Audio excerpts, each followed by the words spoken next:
welcoming all who are joining us today.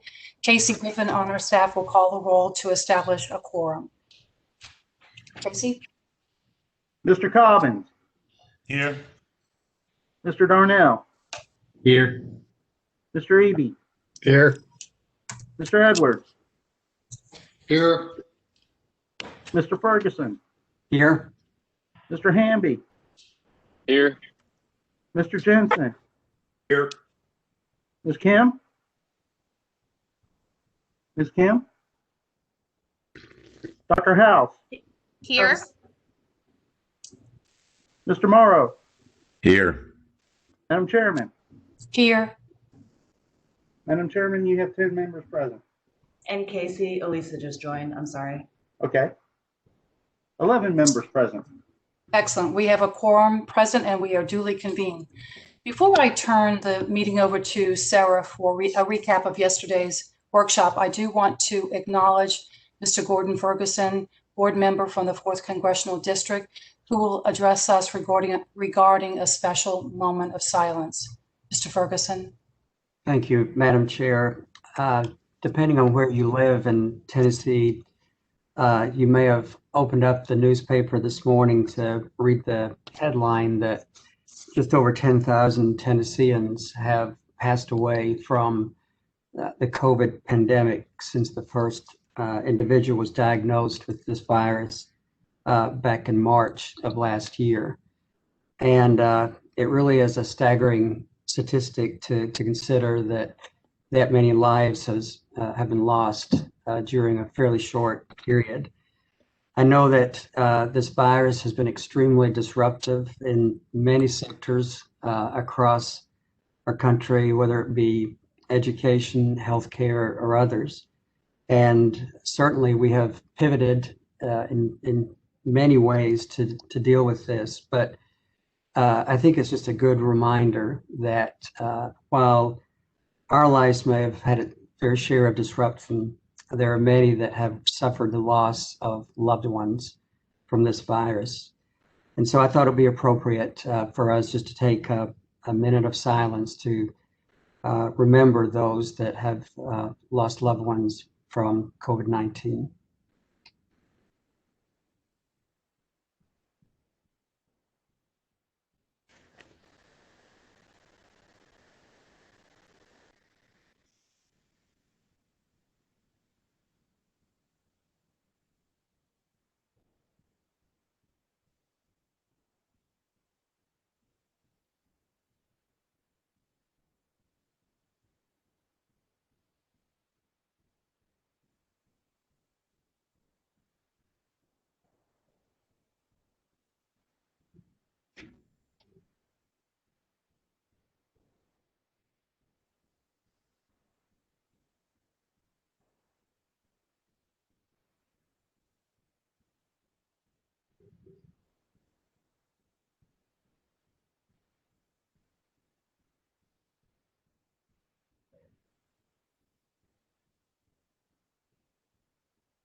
Thank you, Mr. Ferguson.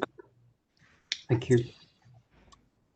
I now turn the meeting over to Dr. Sarah Morrison for an update on yesterday's workshop session. Dr. Morrison. Yes, thank you, Madam Chair, and good morning to all of our members and those of you joining us from the department and from the public. We're happy to have you with us this morning. For those of you that were not with us yesterday, it's always helpful, I think, to do a quick recap of the work session. This board spent a lot of time yesterday discussing many of the issues that'll come before them today for a vote. We heard first from our Commissioner, Penny Schwinn. Thank you for being with us again today, Commissioner, on a number of important timely topics, including the literacy initiatives coming out of the department and the legislature, other updates from special session and the education bills that were passed, as well as some details on the current federal stimulus funds and the use of such funds, both at the state level and the district level. So in just a minute, I'll turn it over to Penny to give, if she wants, a very high level recap of that really informative presentation yesterday. We also heard from Allie Gaffey on our staff on a number of items related to our charter work, evolving charter work, I should say, We heard about the current performance of our schools in the state board district. So we have 3 currently operating authorized schools, 2 in Nashville and 1 in Memphis, and went through some of their data with Allie. We also got an update on the authorizer evaluation work, which is, again, the evolving role the board will play in the charter work across Tennessee in terms of holding our authorizers to really high standards in terms of the schools that are able to open and remain open in Tennessee. And then finally, we talked a bit about the amendment appeal that's on the agenda at the end of today's meeting from Intrepid College Prep here in Nashville. We also had a really informative discussion with Dr. Matthew Owen of TASER, the Advisory Commission on Intergovernmental Relations, regarding broadband access, a topic that is always timely, but particularly now as we're working hard to make sure that our students and teachers have access to the kinds of information that they need to be able to do virtual learning in many instances this year.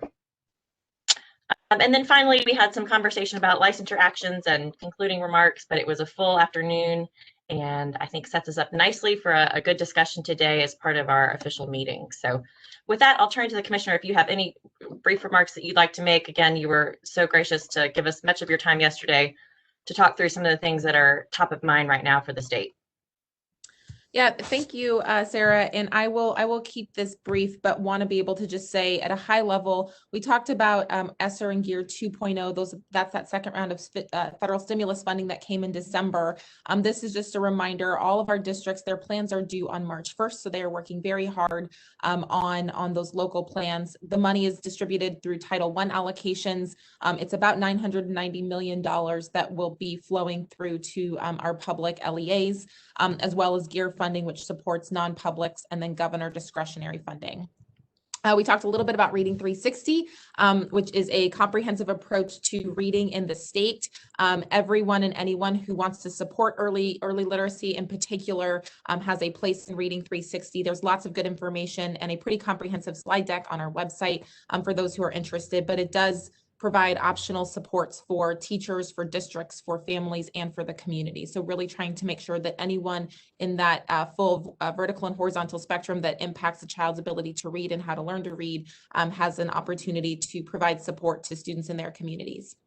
And then lastly, we talked a little bit about special session and the bills that were passed. As a reminder, we had four major things passed. The first was accountability hold harmless. That allows for that hold harmless for teachers unconditionally, as well as for districts if they have an 80% student participation rate on the TCAP assessments.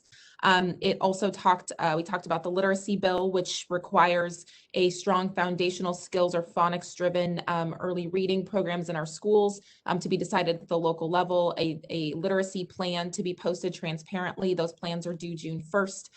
Some work on a universal screener to get data in early literacy, and then certainly thinking about our educator prep providers and how we can support future teachers.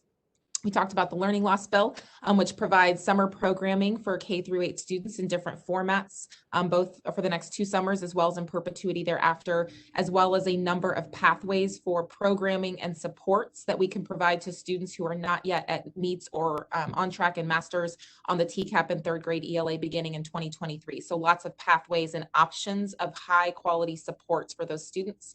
And then lastly, $43 million has been invested for teacher salaries and bonuses from January 1st to June 30th.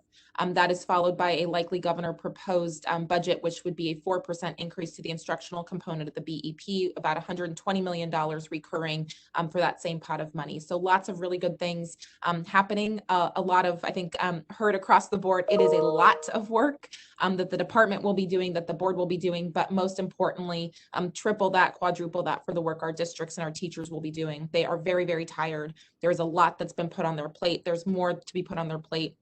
And I'm very grateful for their student focus, making sure that we are doing everything we possibly can to ensure every child is not just as well off as they otherwise would have been if we had not had a pandemic, but that they are better off. And so that's going to be hard work, and just very, very grateful for what's happening across the state. So thanks for that. And thanks for the really good questions yesterday. It was nice to see everybody. Great. Thanks so much, Commissioner. Like you said, there's a lot of great work yet ahead of us. We're excited to be shoulder to shoulder with you on it, and we'll be digging in over the next few months. So thank you again for your time yesterday and for the really extensive information on the bills and the work ahead. And thank you both. Back to you.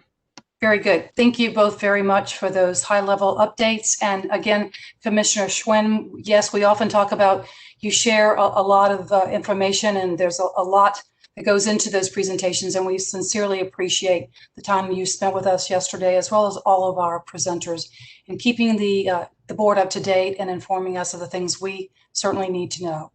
Now we're going to move into a statement of necessity from Ms. Angie Sanders. Thank you, Chairman Hartgrove, and good morning, members. My name is Angie Sanders. I'm the General Counsel for the State Board of Education. Pursuant to Tennessee Code Annotated Section 844-108B3, the State Board submits this determination of necessity for its board meeting held via WebEx at 9 a.m. on February 5th, 2021. Tennessee Code Annotated Section 491301 requires the State Board to meet at least quarterly.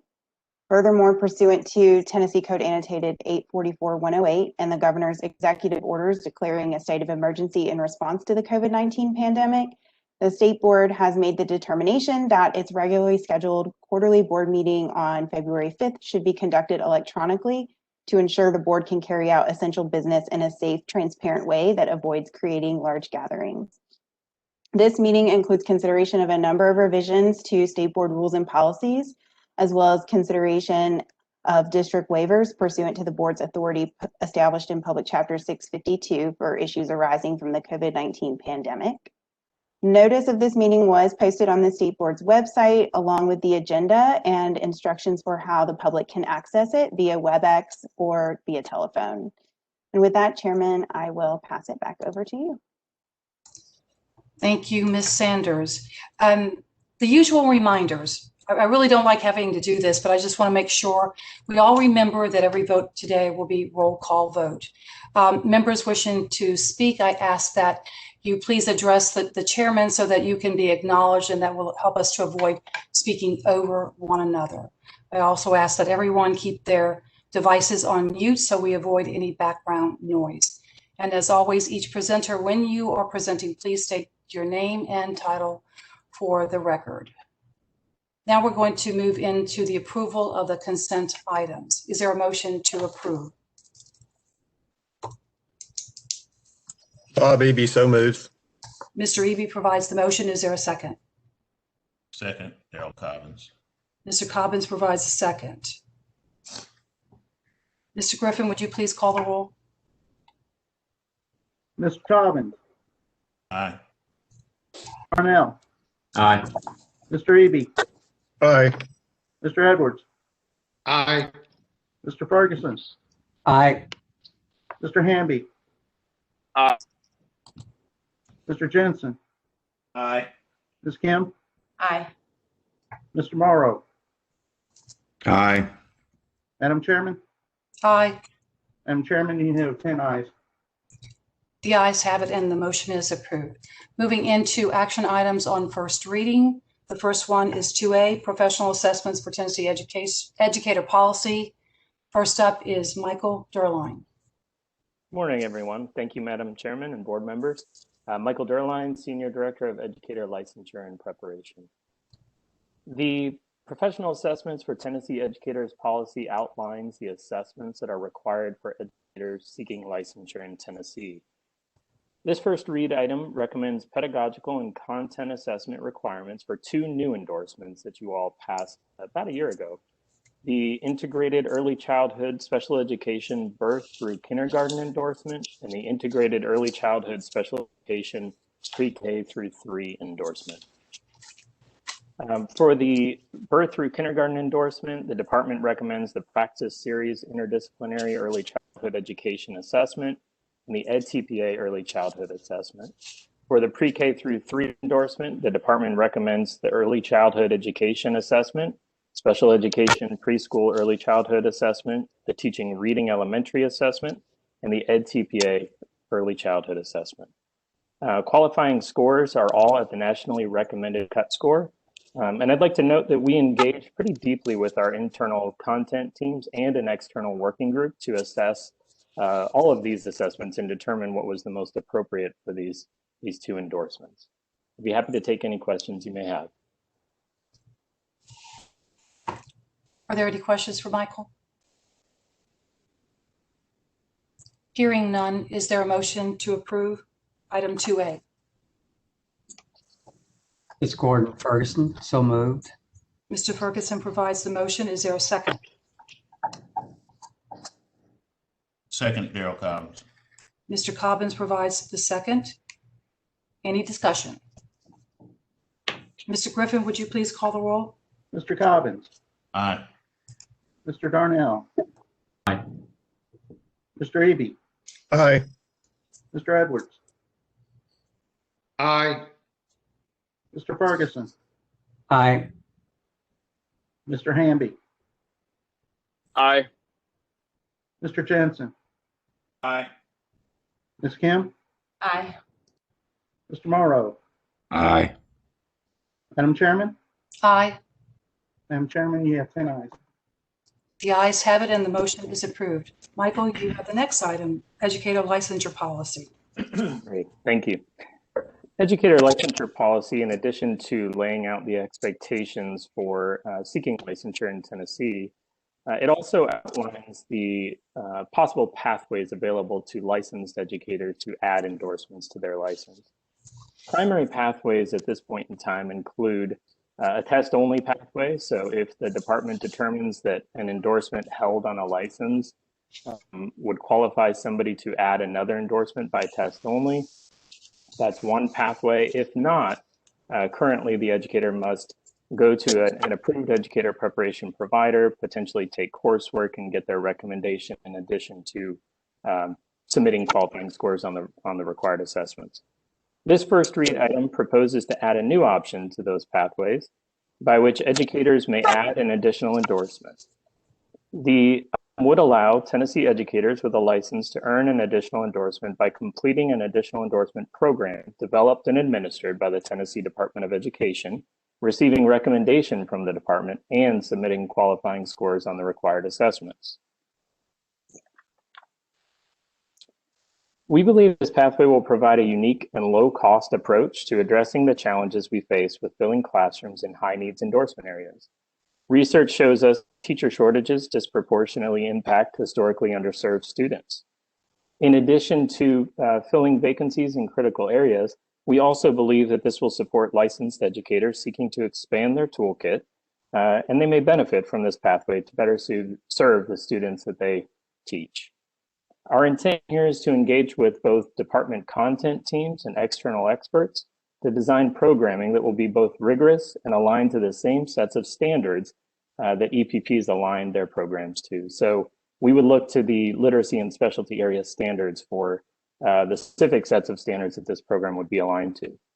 In addition to completing programming, educators would be required to submit qualifying scores on the same assessments that are required of other educators seeking to add endorsements through the two other pathways mentioned previously. I'm happy to take any questions you may have on this item. Madam Chair, this is Emily House from the Higher Ed Commission. This may have been discussed yesterday, and I apologize if that is the case, but what has the feedback been from the universities and the EPPs, if any, as it relates to this proposal? Great question. We had a pretty substantive conversation yesterday with a number of EPPs and got into some details around this proposal. And I think folks are eager to get involved in the development. And so as we, if approved, as we consider who would support in content design, we would certainly open that up to EPPs if folks want to be engaged in that content design process. I'd also say that we presented this at the subcommittee back in early December, and we did have some representatives from TACD on that subcommittee call, and they provided some feedback as well. I think one thing to note is that right now, when EPPs are determining what an educator needs to do to complete an additional endorsement program, sometimes that can be a challenge as folks come to them with varying backgrounds, coursework, experience. And so in some cases, this may relieve some of that burden that they have and create a standardized pathway. Madam Chair, this is Bob Eby. Yes, Mr. Eby. I'd like to address Ms. House's, Dr. House's comments too. I've heard from at least 3 different EPPs that raised, I think, some pretty significant issues associated with this. And I'll just hit a couple of things. Obviously, from a financial standpoint, they see this as a potentially a significant impact on them. I think everybody agrees that we want to be sure that we have a pathway for provide quality teachers, quality education to our students. And we need to be sure that whatever pathway we do allows that. But one concern that was brought up is implication that a for-profit contractor could offer, quote, free resources without any accountability, I think is a concern that was raised. Anyway, I would encourage, I know this is only on first reading, but I would encourage that between now and second reading, if it passes on first reading, that we spend quite a bit of time with the EPPs, understanding what their issues are. I know some EPPs actually offer courses that can be, 4 online courses that could be completed in 2 semesters. And so I think we need to work closely with the EPPs before this thing gets passed on second reading anyway. Chairman, this is David Allison, Chief of Human Capital, Tennessee Department of Education, Chairperson Eby. Want to acknowledge that. I want to express that there is absolutely no intent to work with any for-profit vendors. This content will solely be built in-house, and as Michael Durline said in our conversation yesterday, one thing that we're really excited about, by building in-house, we will be hiring contractors, and we do intend to email all EPPs in the state of Tennessee to ask them to apply to be contractors, whether it's their professors. We want to have a collaborative approach to this. And so we, as the department, we believe we are practitioners, and that combination of the practitioner point of view along with the academic professor point of view, I think could be a really good combination to ensure a high quality option. As some of you may know, the department had the special ed additional endorsement grant that is currently going on right now.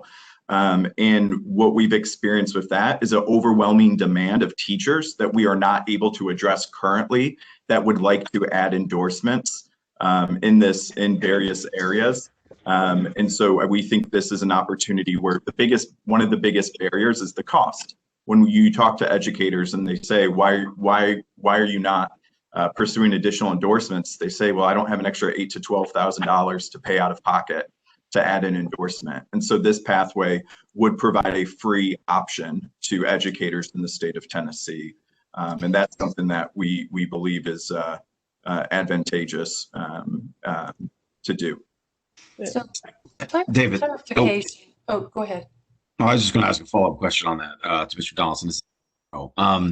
So, along with obviously wanting to work with EPPs and those things, I mean, there's 2 sort of sides to that, where if you email everybody and say, hey, anybody who wants to do this, we'd love to have your involvement.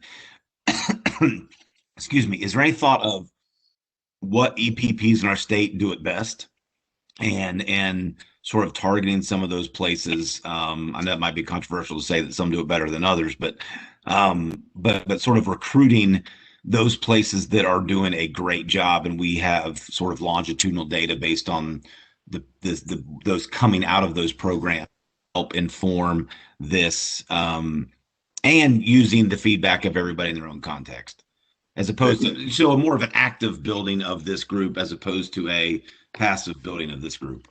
Chair Member Morrow, that's an excellent question. The board, through the EPP report cards, and we also looking at Praxis pass rates, also looking at the TBOS performance data, we are able to determine that. However, as a Department of Education, anytime we do any type of competitive grants, we are not able to, I think we have to ensure it's equal opportunity. We cannot share any advanced information, any date when things will be posted. So it will be a wide open.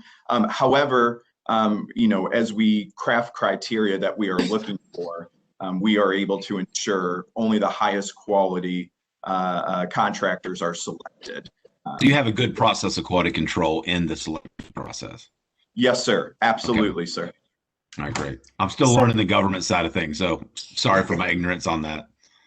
So Michael or David, a question regarding how this would work with regard to, there are educators out there who may need an additional endorsement or wanted an additional endorsement.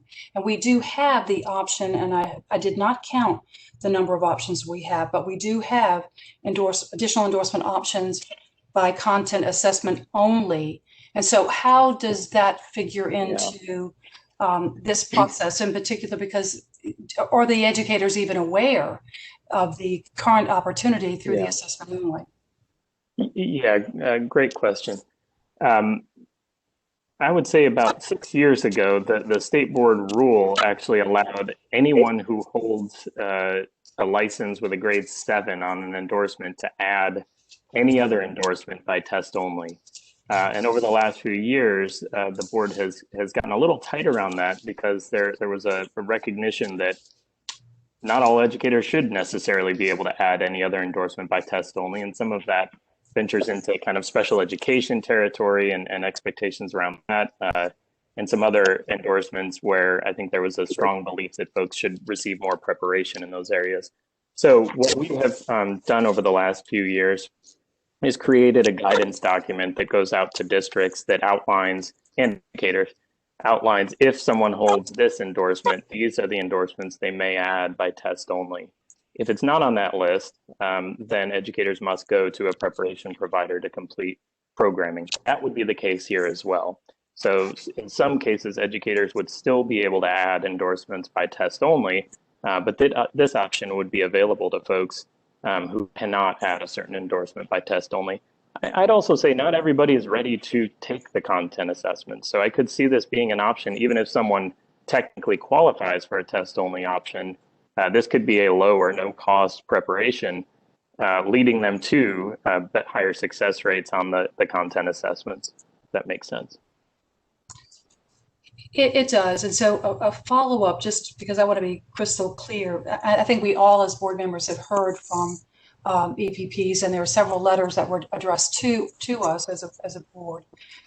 With regard to the development of the program by the department, I want to make sure I understand clearly what that means, because the first time I heard it, I was thinking content materials for each endorsement would be developed by the department. But I also heard you talk about other providers who would be vetted and approved to offer the online program. And I may be misinterpreting, so please help to clarify any misunderstanding I may have. Yeah, I'd like to defer to David on that. Thank you, Michael.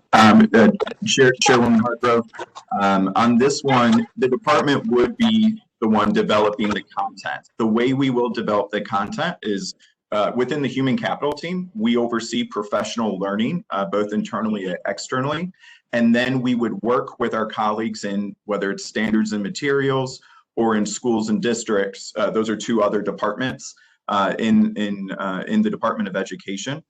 So for example, if we were to work in math, for example, we would work with the lead of math as well.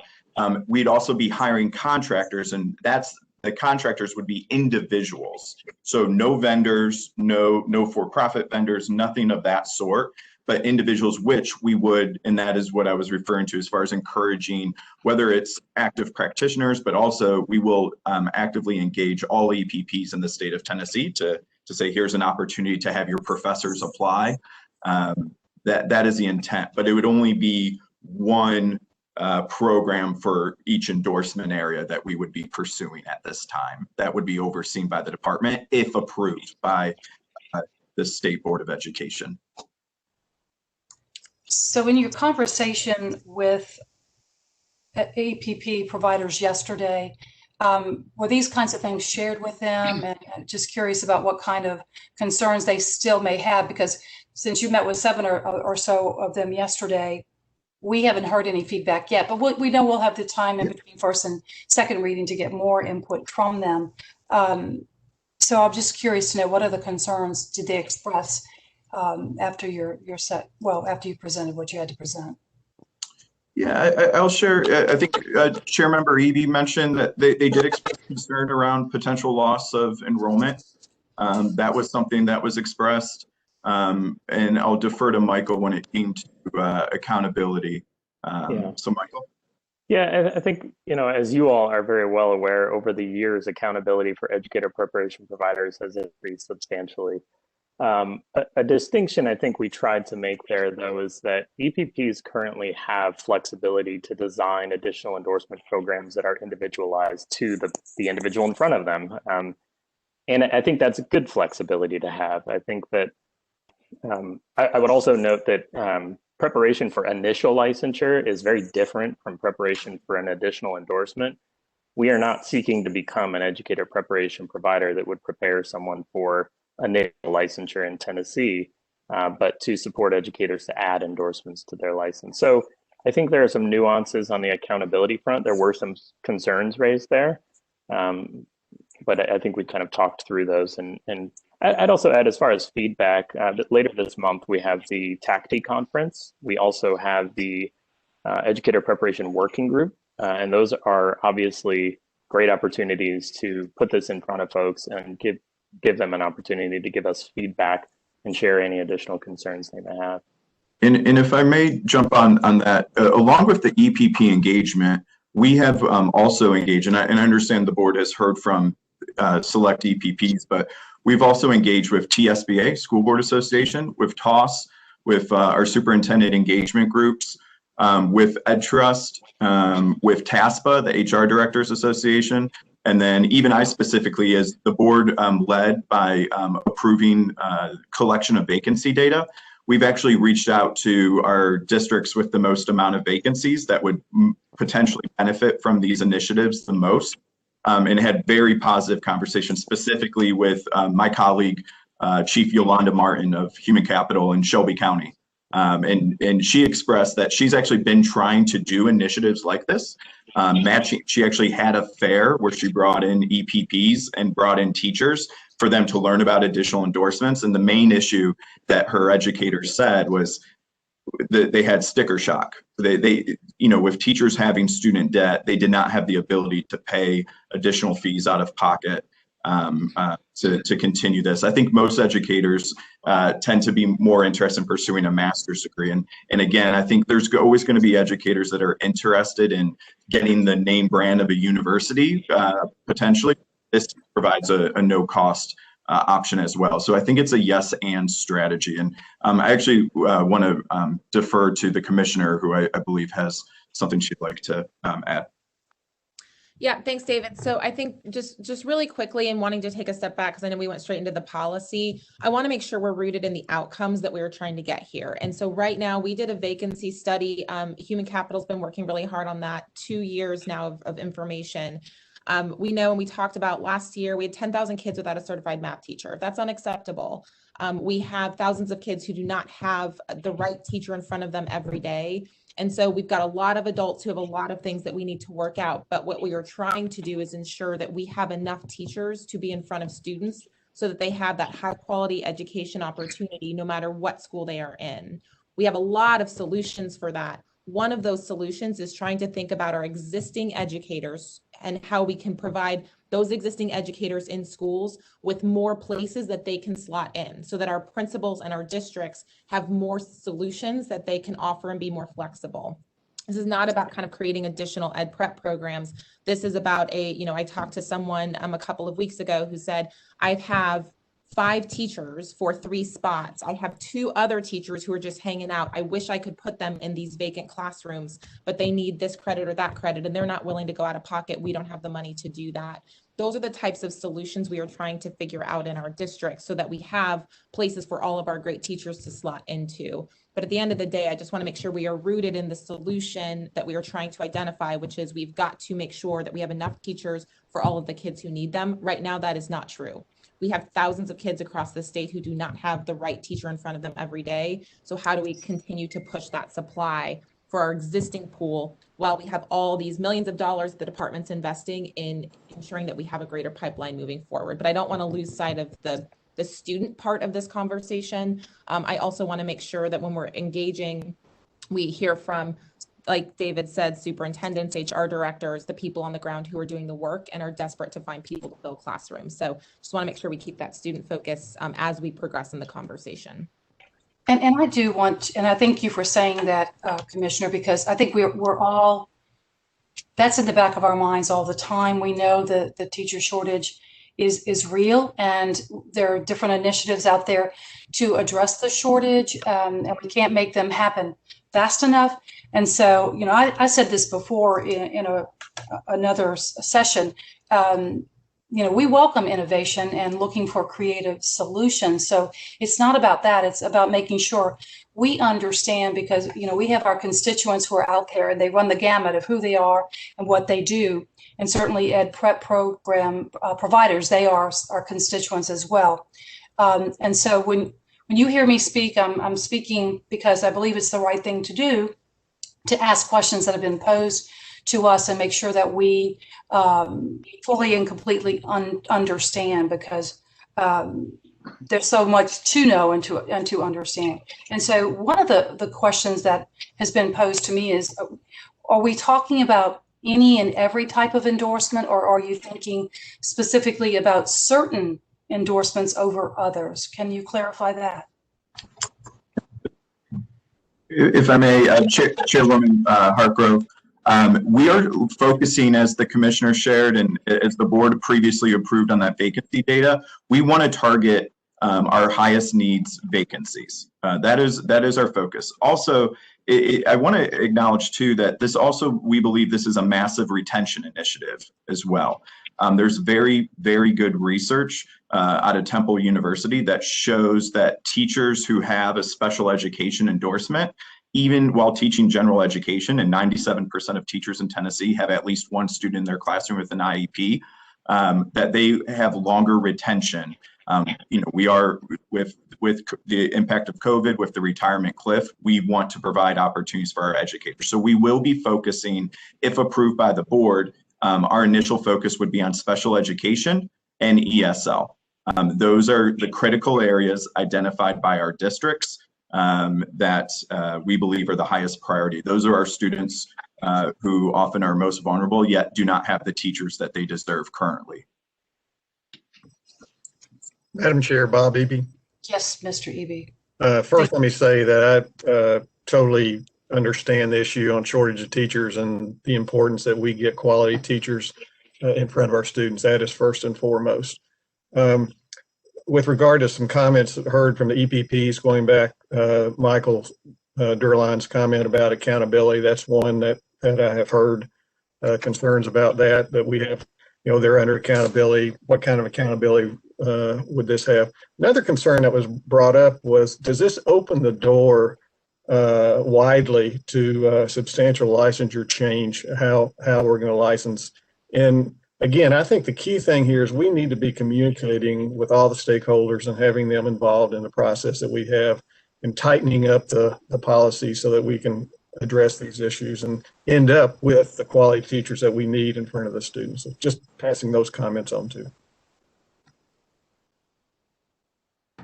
I think that all makes a lot of sense. One other thing that we haven't brought up that I think is important are emergency credentials. Right now, we know this year we're issuing more permits and waivers than we have in the past. Permits obviously would not be impacted by that, because these are permits are folks who don't hold a license at all, but waivers could. This could be an on-ramp for someone to add an endorsement after serving on a waiver for a period of time. But I think the accountability piece is important. You know, to be clear too, EPPs are all the reporting that happens on the EPP side, all the comprehensive review work that happens is for that initial licensure. And we do approve individual preparation programs, licensure programs as well. But there is that flexibility for additional endorsements. And I think this just kind of adds to that as well. And if I may, I'd like to acknowledge the Chairman Hartgrove, your comments about innovation that this board has done. My first board meeting here, this board approved for Rutherford County to be the first LEA in the state of Tennessee to become an EPP.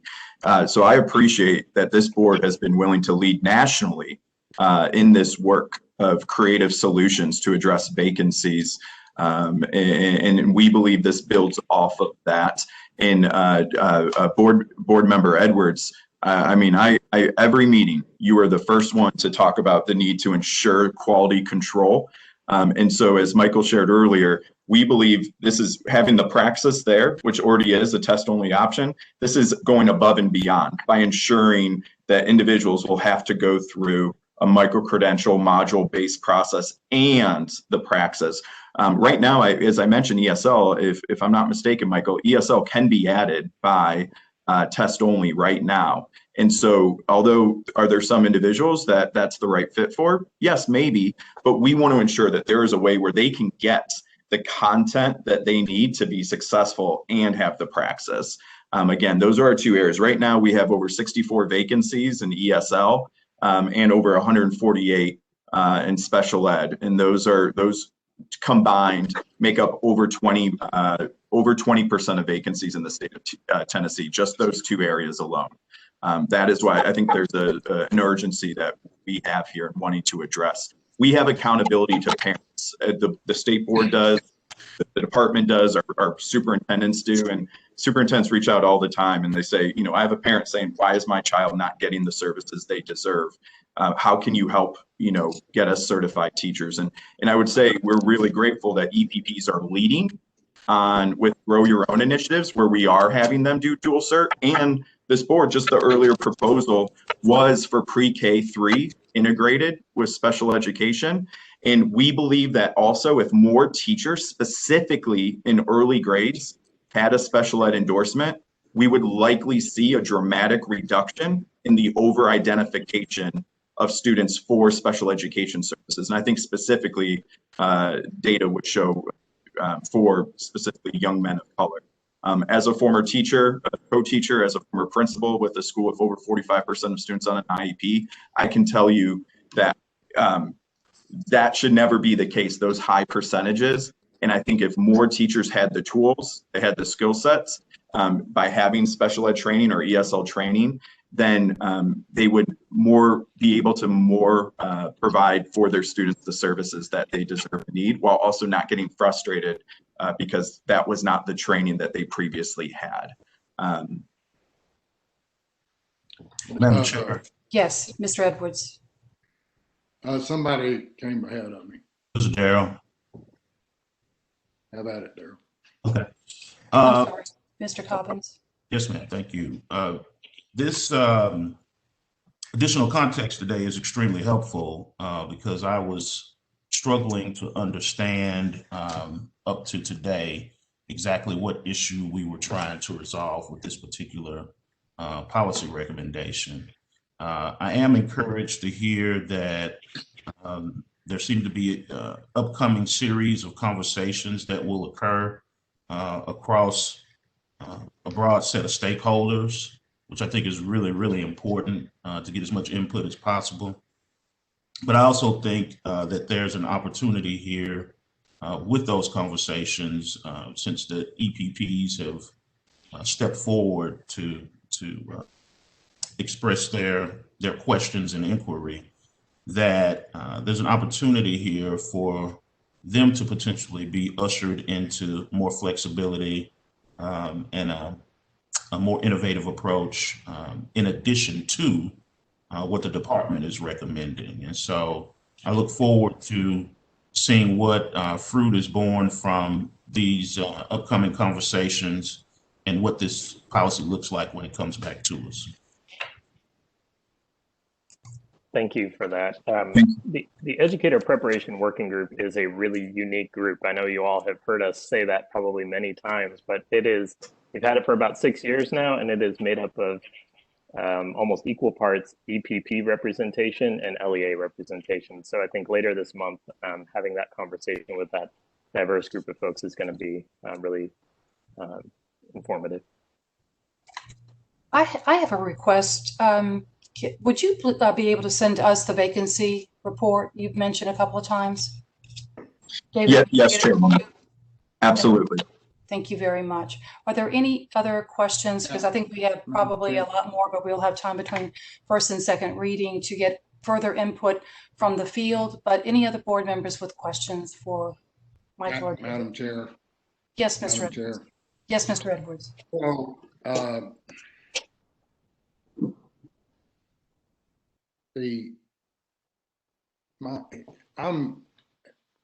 I came into this, I read, when I first read it, I did hear from an EPP,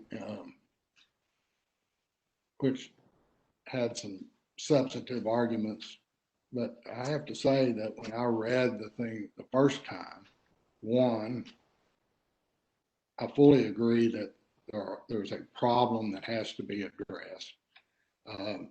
We probably have not, and it's classroom all over the place, including in micro credentials or whatever we want to call them, can certainly go a long ways, particularly in special ed, but I'd say in a lot of places, to solve some very big problems that are going on in the classroom, in the schools, in the administration, in LEAs. And so we need to be hardcore focused on fixing this.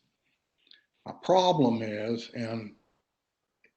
when I read the text and then I hear the explanations and what we're going to do, I think that some of it's aspirational, some of it's intent, some of it, and all of which I don't quarrel with or even doubt, other than the fact I'm trying to figure out how I vote on this on first reading with no more information that we have that has been cooked. I really, David, you're right. I mean, I'm looking at credentials and quality and they meaning what they are, and I'm having a trouble saying, I don't know how we do this for like a special ed teacher and it be meaningful.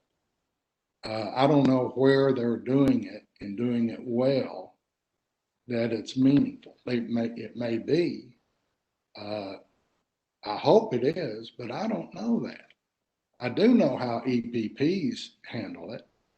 And I know that we've held a gun to the EEPs to make sure that they do meet that standard. And I don't know it here, and I've thought, well, okay, this is first reading, and maybe this thing can be tidied up to the point where I feel really comfortable about it on second reading. But really, first reading should be what I truly feel is the best thing to do, and understanding that I may be proven wrong on second reading and I can change my vote. But to say I'm going to pass it on first reading for it to, but hopefully I can get more comfortable with it on second. It seems reverse of the intent. This is not what you all want to hear, but I'm not going to be able to vote for this. I would like to have it tabled, moved to our next quarterly meeting, have much more definition put into this about how this thing is going to deliver people. I know we intend to do it. How this thing is going to deliver people who are absolutely as qualified as EPPs. Otherwise, we would not be doing the teacher a favor. We won't be doing a student a favor if we don't assure that happens. 3 months off, whatever the next quarterly meeting ought to be, adequate time to get to where we can get comfortable with this. I don't know, Madam Chair, what you would entertain. I'd like to postpone it rather than vote against it. And I don't know what everybody else is going to do, but that's my comment. Well, before we get into that, Mike, I think, Sarah, you have something that you want to ask, and I have another follow-up. Great. Yes. Thank you, Madam Chair. I didn't want to jump in because it was great conversation and really good questions from our members, but a couple of things I can throw out in terms of options. And first, thank you to David and Michael and to the commissioner as well for providing some additional clarity, because I do recognize the need that this is trying to solve for. And I think that was particularly helpful to hear articulated today. And I also understand the urgency behind it. I mean, we've got, particularly right now, a lot of teachers, 10,000 to Penny's point, who, or 10,000 classrooms without certified math teachers. So there's definitely an issue that we're trying to solve for as a state. And I think this pathway has real promise. I do think, given the time constraints and the urgency and the fact that we don't have a lot more of the content yet developed. My question to David, do you think by this spring you would have some of that content for the ESL and special ed programs? I mean, if we were to have a workshop, I think we'll have probably a special called meeting in April. We know we're having a May meeting and a July meeting.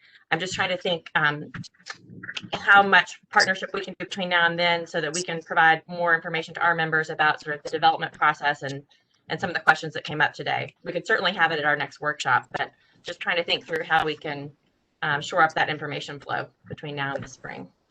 Yeah, Executive Director Morrison, thank you for that question. We absolutely, as we proposed, as we shared this with the board back in December, the licensure subcommittee back in December, and now today, we are able to provide and meet anything that the board would request that they'd like to see, whether in a workshop or by May. We are able to make this our #1 priority within human capital to address any and all concerns. And again, I want to that I think if the focus on making sure that we are able to provide an opportunity to address the urgent need around vacancies in a timely fashion, we will do whatever it takes to alleviate any concerns of the board, to address any concerns in the language. Again, working not only with EPPs, but also, again, I want to reiterate, TOSS, the School Board Association, our districts, whatever it takes, we will do. I want to acknowledge we are more than happy to work with the board to put in language, we'll make changes, edits, whatever is needed, but we are more than ready to have, if the board does move this along on first read, we will meet any and all expectations on any timeline that the board asks so that we can have a second read in May. I appreciate that, David. And I'm thinking, again, if we're just focused on, a couple areas out of the gate, I think that's smart as we're, as a state, learning what this would look like, how much capacity it's going to require to build out the content. Also thinking long-term, though, that was one of the things that occurred to me as I thought about this policy proposal is, we can assure quality perhaps right now in this moment for these modules that would be offered, but what would it look like 10 or 20 years down the road? And how are we thinking about keeping some quality checks on this new pathway? So those are all things that we can continue to talk about, and I know we will. And that sounds great. Depending on what happens at this meeting, and regardless, we can make sure that we're working closely to address some of these questions in different ways between now and the spring. Madam Chair, this is Bob Eby. Can I ask just a procedural question? Yes, Mr. Eby. So that I can understand, if we were to table this and get more information, how quickly could it be brought back on first reading? I understand Mr. Edwards' comment with regard to first reading. I mean, get the facts on first reading so they can understand it, and then second reading. How quickly could it be brought back if we table it on first reading and then second reading versus if we went through the process? How much lag time are we asking if we were to table it right now? I guess that's the question I want to ask.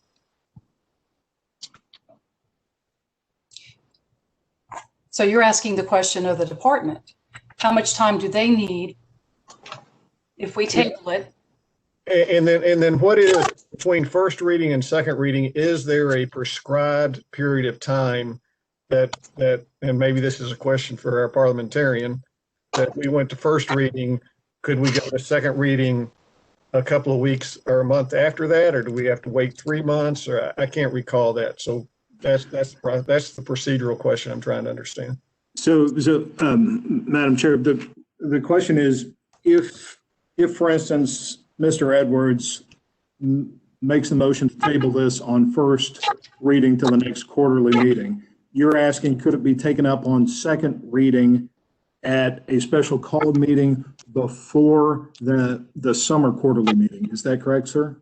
Well, I'm not saying that it has to be. If he makes a motion to table it, why do we have to wait to the next quarterly meeting to bring it up? Why could we not have a special called meeting to bring it up? A motion to table, there's two different options there. If Mr. Edwards makes the motion to table to a date certain and the body votes by majority vote to agree with that, then that's when it would be tabled to. If he simply makes the motion to table it to a date uncertain, the body would later in another meeting have to vote to take it off the table.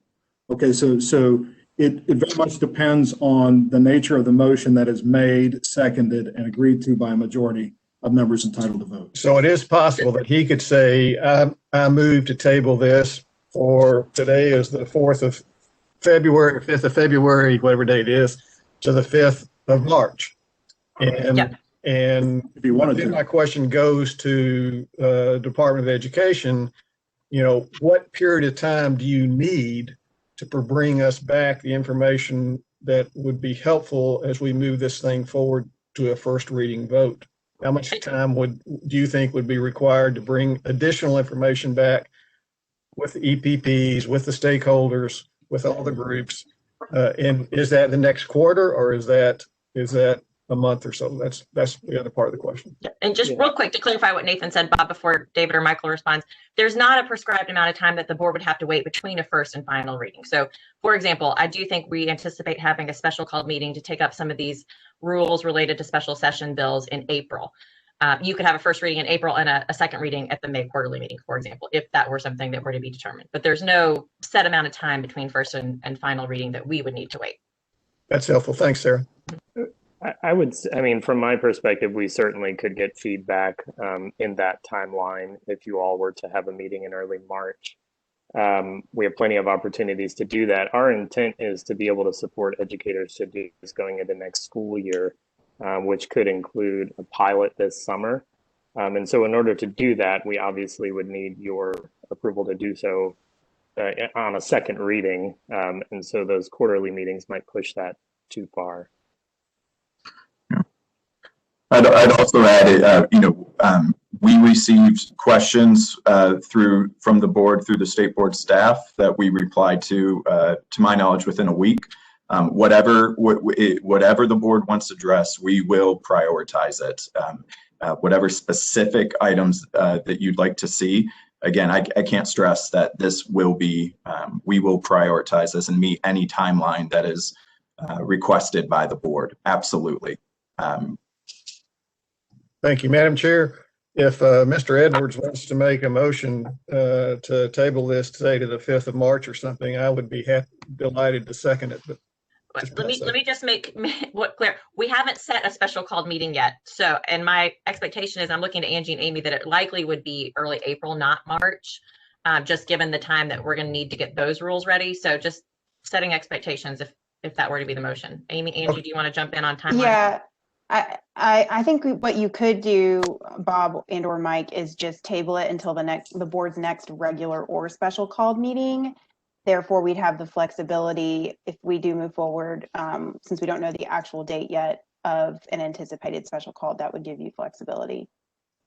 And then that would give, if we had a special called meeting, say in April, and what I think I heard the department say is we could have our second reading in May. That would meet the schedule they have to be able to get it through this period. Yes, sir. Yes, and so that gives us time too in between, as Sarah indicated, to provide our feedback directly to you to make sure that it's crystal clear what the board members are asking to be included in the item before it comes back to us. Thank you, Chairwoman Hartgrove. You're welcome. So. Yes, Mr. Edwards? Yes, ma'am, I'm sorry. That's okay. Me including quarterly meeting in my, it was just the way my brain worked. I'm open to see, I just want to see it again and an opportunity to vote for it so that I can look and make sure that it convinces me that it's going to be as effective, not in getting the numbers, but getting the qualifications and the skills and the candidates that are going to receive it. The training. And if it happens tomorrow, fine. It's not today, and I would caution anyone to not try to push it quickly before they can come in and show us exactly how this thing's going to work. Because once I'm appreciative that we're talking about SEL and special ed and stuff, but this is liable to start heading down the road in other directions. We need to make sure that we've got this thing in a position that it can be an alternative to the EEPs. And if it works well and we can say that that's a great option. If it doesn't, then we best head down that road. So I'll make a motion, if you're willing, Madam Chair, that we table this until the next quarterly meeting or special meeting, whichever comes first, that the department feels ready to present. We have I don't think the department should be under any special gun. If we have something pops up at the end of this month and they're not ready, I don't want them to have to feel like they got to come. Just whichever meeting that they feel ready to approach us on. So to be clear, go ahead. Nothing. So we have a motion by Mr. Edwards to table item 2B, Educator Licensure Policy 5.502, until the next special called meeting or the next quarterly meeting of the State Board of Education, whichever comes first. Is there a second? I second. Bob Eby seconds. Mr. Eby provides the second. One caveat, I want to make sure. If the department feels that once they get into this, I know they're confident they can move fast, but if once they get into this and they start hearing more about concern, I don't want them to feel that the board is requiring them to bring it to the next quarterly meeting or a quicker special meeting if they're not ready. What we're saying is we'll be ready for next quarterly or before. But they get to choose when they bring it back because they need to have it packaged up. I have a procedural question, Chairman Hargrove.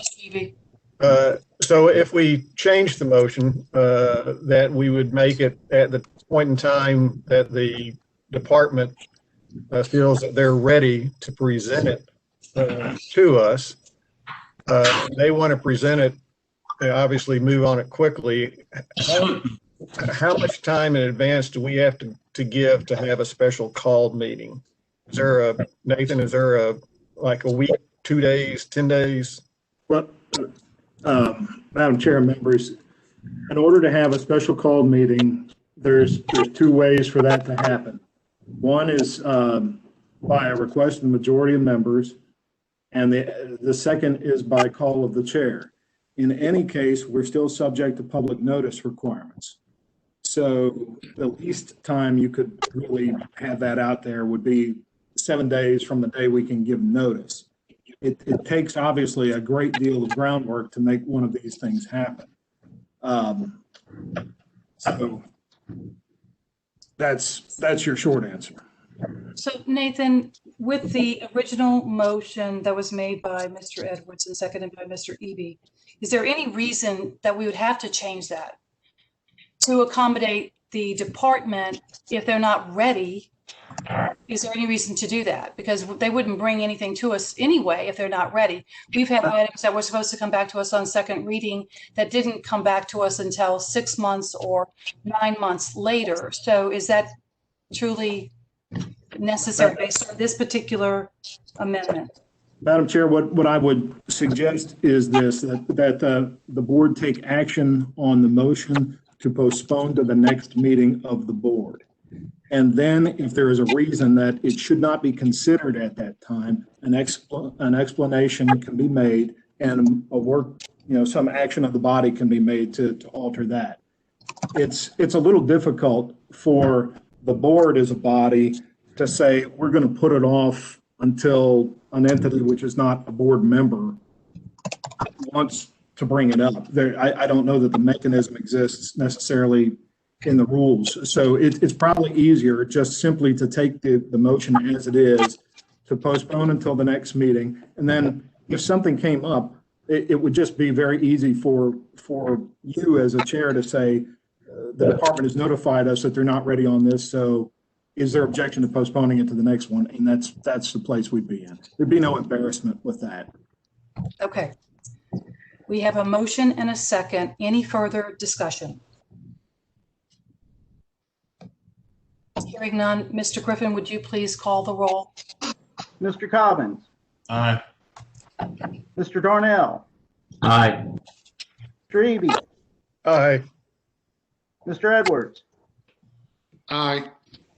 Mr. Ferguson. Aye. Mr. Hamby. Aye. Mr. Jensen. Aye. Ms. Kim. Aye. Mr. Morrow. Aye. Madam Chairman. Aye. Madam Chairman, you have 10 ayes. The ayes have it, and the motion is approved to table this item until the next meeting of the State Board of Education. Thank you, Michael. I believe you have the next item, item 2C, educator licensure rule. I do. Thank you. The educator licensure rule governs the issuance, renewal, advancement, and reactivation of educator licenses. This item focuses specifically on school services personnel licenses. And so we've made a number of changes across the rule that I'll talk about now. One is to look at the school services personnel license types of speech language pathologist, audiologist, psychologist, counselor, social worker, and educational interpreter, and consider the national credentials that many of these individuals hold and allow them to use those credentials to reactivate their license. Currently, there's really only one pathway for reactivating a license, and that is to take the required content assessment and demonstrate that that assessment was taken no more than 5 years ago. Add some flexibility while also maintaining rigor, because as folks continue to renew those national credentials, they are expected to demonstrate quite a bit in that process. So we work closely with our special POPs team on this recommendation, and we feel pretty confident that these pathways should be available for reactivation. In addition, to better align with the pathway for teacher licenses, this item recommends a pathway for school counselors to obtain a professional license if they hold national board certification in school counseling. And lastly, creating a license type for speech language pathology assistants. So previously we brought a recommendation to create an employment standard in this area. After further discussion with both internal and external stakeholders, we determined that it would actually be more appropriate to create a license type. So what we're doing here is creating a licensure pathway that will bring clarity among professionals that are providing educational support services to students with disabilities, ensure that these professionals serving students with communications disabilities meet the minimum licensure requirements, and align the role to a nationally accepted nomenclature. I'd be happy to take any questions you may have. Madam Chair, this is Nick. Yes, Nick. I just wanted to share just some information. When we look at these types of providers who do provide these much needed services, I think that this policy ensures that we have those quality people, and we are at a great shortage for these individuals. So I think anything that we can do, I know every year we have multiple openings, and facing the pandemic that we have just gone through and are hopefully seeing the end of soon at some point, we have a mental health crisis, which is even worse than it was before. So I think anything that we can do to keep the quality, but also provide more individuals who might be able to help our students is a plus. Thank you for those comments. I know, Mr. Eby, you brought this up before. I've had individuals reach out to me as well, and so definitely I agree with you wholeheartedly. Any other comments or questions? Okay, is there a motion to approve item 2C, educator licensure rule? Bob Eby moves for approval. Mr. Eby provides the motion. Is there a second? Nate Morrow, second. Second. Mr. Morrow provides the second. Any further discussion? Mr. Griffin, would you please call the roll? Mr. Cobbins, Aye. Darnell, Aye. Mr. Eby, Aye. Mr. Edwards, Aye. Mr. Ferguson, Aye. Mr. Hamby, Mr. Jensen, Aye. Ms. Kim, Aye. Mr. Morrow. Aye. Madam Chairman? Aye. Madam Chairman, you have 10 ayes. The ayes have it and the motion is approved. And Michael, I believe you have the next couple. So you have item 2D, educator preparation rule, clinical experiences. Enjoy hanging out with y'all, so happy to take the next item. The educator preparation rule outlines the expectations for clinical practice in Tennessee. As we heard on the subcommittee call, the clinical practice rule as it stands can be somewhat limiting as it requires that the full clinical practice take place in public or Category 1 private settings. While most folks do complete their clinical practice in those settings, there are many cases where an alternative setting is needed. So this recommendation would expand the settings where someone can complete their full clinical practice. But it would do is it would also maintain the same expectations as far as candidate supervision, evaluation, and support. So we would still have a very tight role in evaluation and monitoring of this process and approach, but it would add some flexibility to where individuals can do clinical practice. I'd be happy to take any questions you may have. This one makes me smile a lot. Michael, you know the conversations we've had.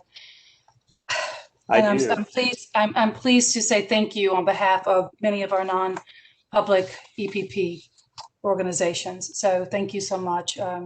They're thrilled. I think many of them are dancing right now if they're listening. Thank you. Uh-huh. Of course, we have to take the vote. Any questions or comments from Mike? Is there a motion to approve educator preparation rule clinical experiences? So moved, Darrell Cobbins. Mr. Cobbins provides the motion. Is there a second? Gordon Ferguson, second. Mr. Ferguson. Is there any further discussion? Mr. Griffin, would you please call the roll? I'm hearing some background noise. Mr. Cobbins, Aye. Mr. Darnell, Aye. Mr. Eby, Aye. Mr. Edwards, Aye. Mr. Ferguson, Aye. Mr. Hamby, Aye. Mr. Jensen, Aye. Ms. Kim, Aye. Mr. Morrow. Aye. Madam Chairman? Aye. Madam Chairman, you have 10 ayes. The ayes have it and the motion is approved. Michael, I know you like hanging out with us, so this is your last one for a little while. Item 2E, Employment Standards Rule, additional support personnel. Thank you.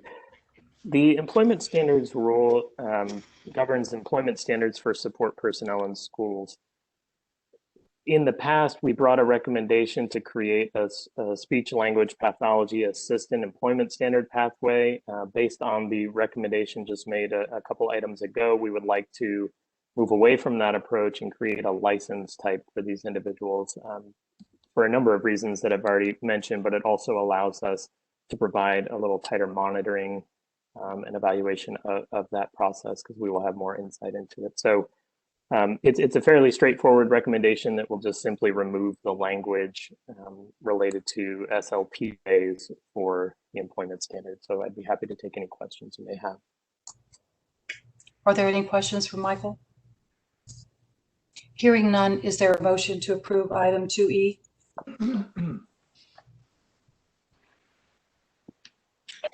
This is Mike Edwards. I move. Second. Mr. Edwards, Mr. Edwards provides the motion. Who provides the second? Larry Jensen. Mr. Jensen provides the second. Hearing no discussion, we'll take the roll call vote. Mr. Griffin? Mr. Cobbins, Aye. Mr. Darnell, Aye. Mr. Eby, Aye.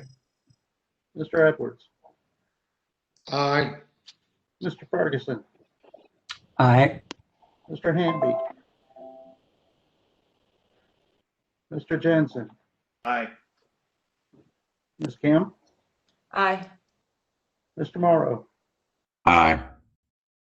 Chairman Hargrove. Aye. Chairman Hargrove, you have 10 ayes. The ayes have it and the motion is approved. Michael, thank you so much. We appreciate your time with us today. We know you have some other items, I think, in the final items, but we'll move on now to 2F, Teacher and Administrator Evaluation Policy, Ms. Martha Moore.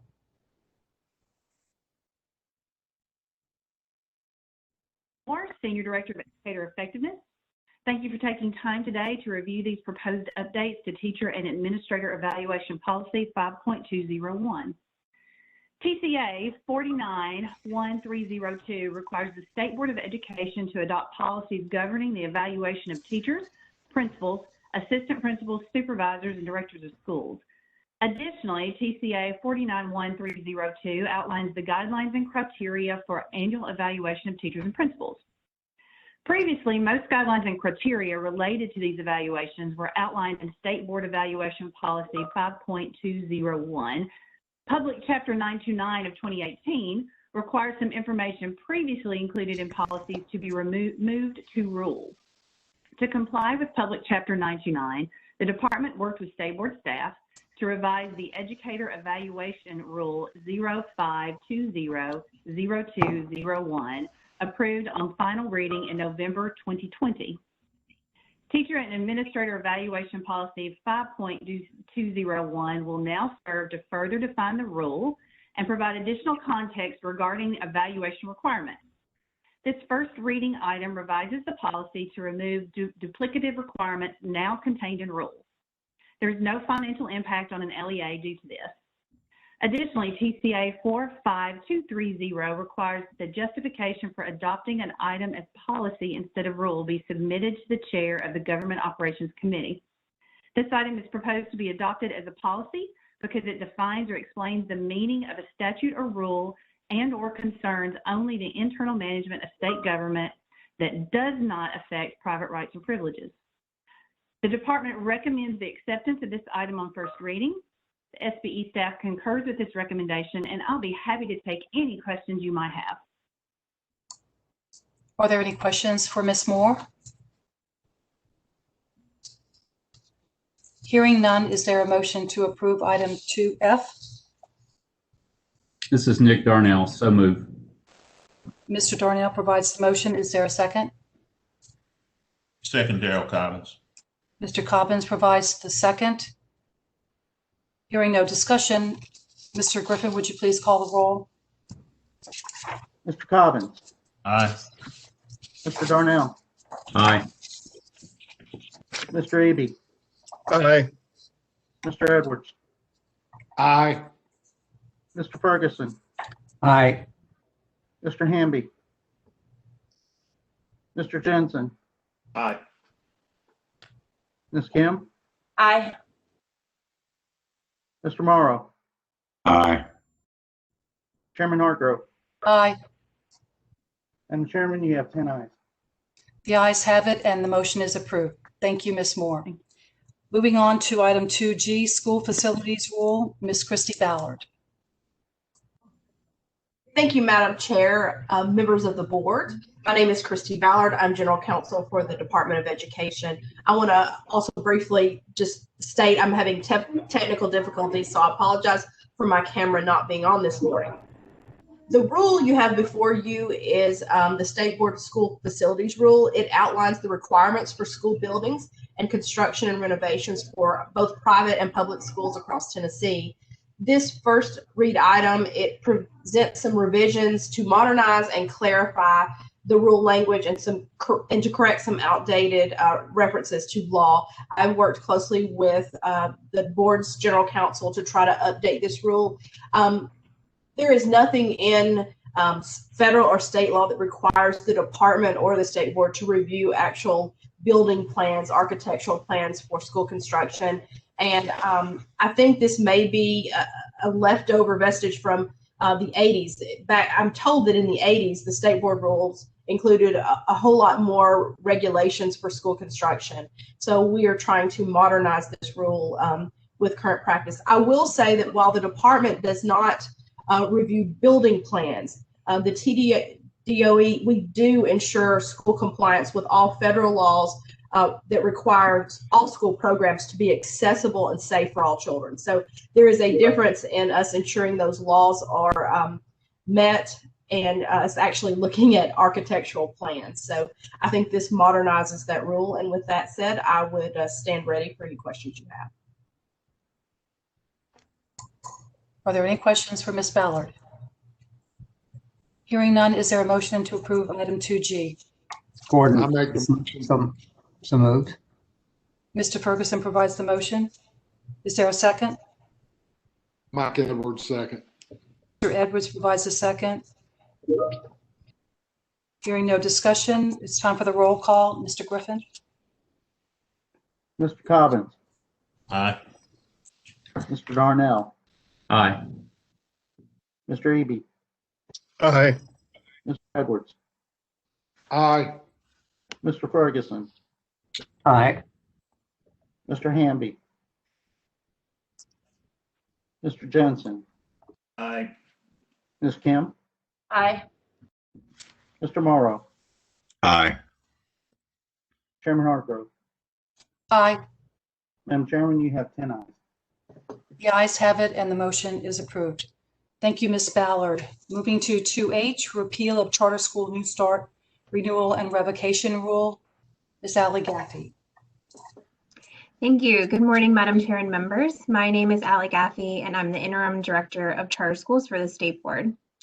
Our State Board Rule 0520-14-01-42 governs the process for a charter school to appeal a charter school application denial, non-renewal, or revocation decision by a local board of education to the State Board. With the passage of Public Chapter 219, the Tennessee Public Charter School Commission was created and transferred charter school appeal responsibilities from the State Board to the newly created commission beginning on January 1st of this year. The commission has since promulgated rules to govern its process for handling New Start, renewal, and revocation appeals, which became effective in January. And in order to complete the transition of the appeal authority, this item proposes to repeal all of the State Board education rules governing New Start, renewal, and revocation appeals. Happy to answer any questions you may have. Are there any questions? Hearing none, is there a motion to approve item 2H? Bob Eby moves for approval. Mr. Eby provides the motion. Is there a second? Nick Darnell, second. Mr. Darnell provides the second.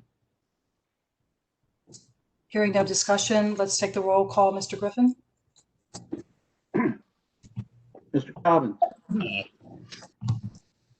Mr. Darnell, Aye. Mr. Eby, Aye. Mr. Edwards, Aye. Mr. Ferguson, Aye. Mr. Hamby, Mr. Jensen, Aye. Ms. Kim, Aye. Mr. Morrow.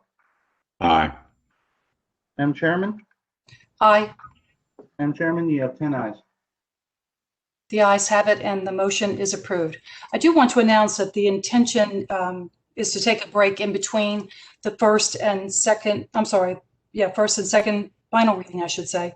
So if you all can hang with me for a few more minutes, I think we can take a break at 10:30. If you need to take a quick break before, please, by all means, do that. We might miss you on one vote, but that's okay. So item 2I, Charter School Quality Authorizing Standards. That, Allie, you have that one. I think you have the next couple. You'd have the next three, actually. Yes, thank you. So just move from one to the other after we take the final vote. Thank you.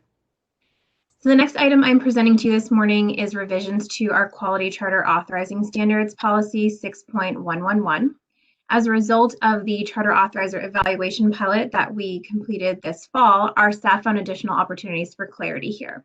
So the main change to this policy combines language to remove the repetitive contract provision requirements for educational service providers. Happy to take any questions. Any questions? Is there a motion to approve 2I? So moved, Garen Hamby. Mr. Hamby provides the motion. Is there a second? Gordon Ferguson, second. Mr. Ferguson provides a second. Hearing no discussion, is there let's do the roll call. Mr. Griffin. Mr. Cobbins. Aye. Mr. Darnell. Aye. Mr. Eby. Aye. Mr. Edwards. Aye. Mr. Ferguson. Aye. Mr. Hamby. Aye. Mr. Jensen. Mr. Jensen. Ms. Kim. Aye. Mr. Morrow. Aye. Mr. Jensen. He stepped away for a moment. Madam Chairman? Aye. Madam Chairman, you have 9 ayes. The ayes have it and the motion is approved. Thank you. The next item is our charter school authorizer evaluations policy 6.113, and it is a companion policy to our state board rule on authorizer evaluations, which is on final reading today. This policy provides further details regarding authorizer evaluation cohorts and timeline, the evidence considered in an evaluation, and the evaluation ratings and corresponding follow-up actions to ensure authorizer compliance with the requirements of state law, the rules and regulations of the state board, and our policy 6.111. The policy also includes the charter school authorizer evaluation rubric as an attachment. Happy to answer any questions you may have here. Are there any questions? Hearing none, is there a motion to approve item 2J?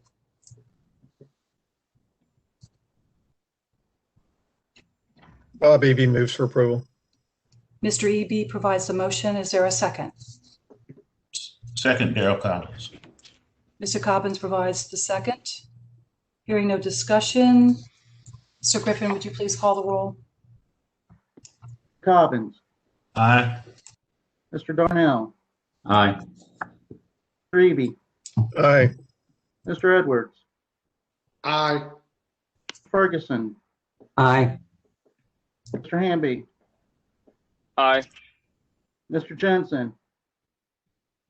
Ms. Kim. Aye. Mr. Morrow. Aye.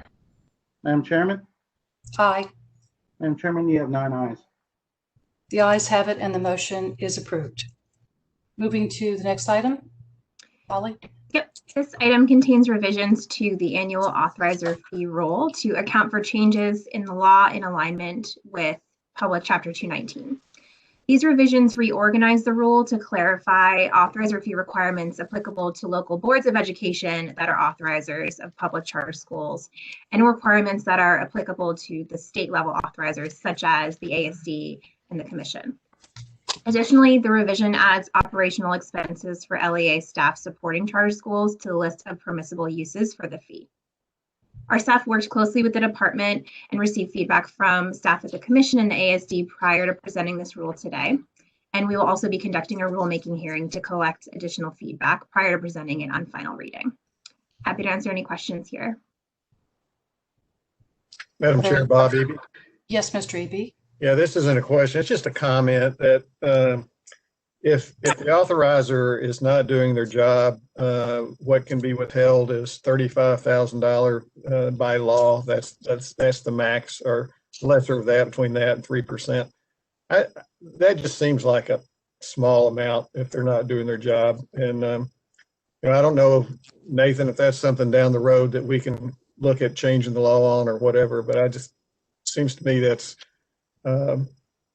not real punitive if they're not doing their job. My only comment. Thank you. Bob, this is Angie Sanders. Just one clarification. I think you may have this language confused with the authorizer evaluation rule, which we're going to talk about on final reading. The 3% or 35,000 that's referenced in this rule is relating to the amount of the authorizer fee that districts by law are allowed to collect from their charter schools. In the authorizer evaluation rule, which I think is potentially what you're referring to, there is the ability of the state board to withhold authorizer fee funds from a authorizer who is found to not be in compliance with legal requirements through the authorizer evaluation. Is that what you were referring Yeah, to? thanks for the clarification, Angie. I think it all ties together. The max fee they can get is 3% or 35,000, and then the max that they can be withheld is 3% or 35. So I think it all ties together, and something that they might want to look at. But thank you. Put that comment on the evaluation when we get to that. So Okay, I just wanted to clarify that on the record for you. Thank you. Any other questions or comments? Is there a motion to approve item 2K?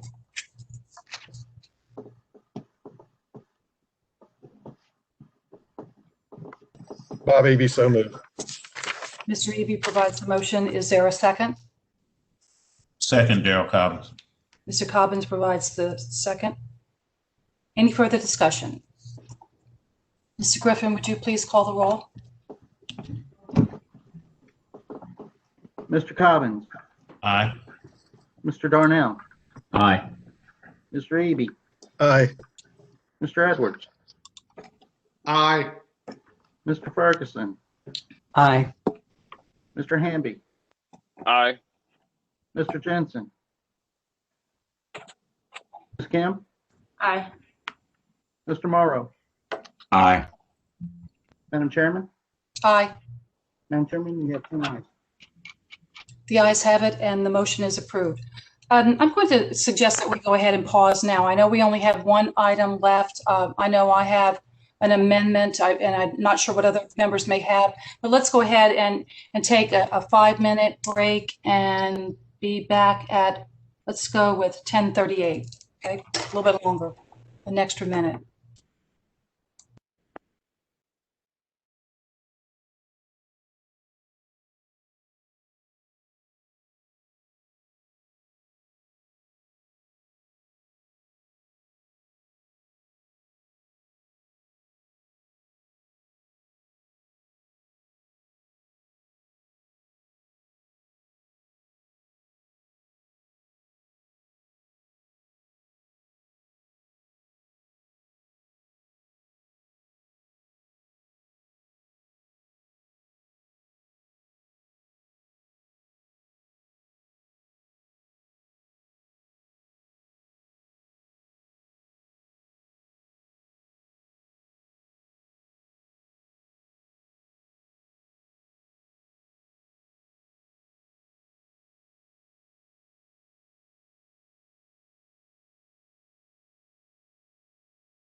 I know it's 10:38, but I see we're still missing a few members, so we'll wait another minute or two.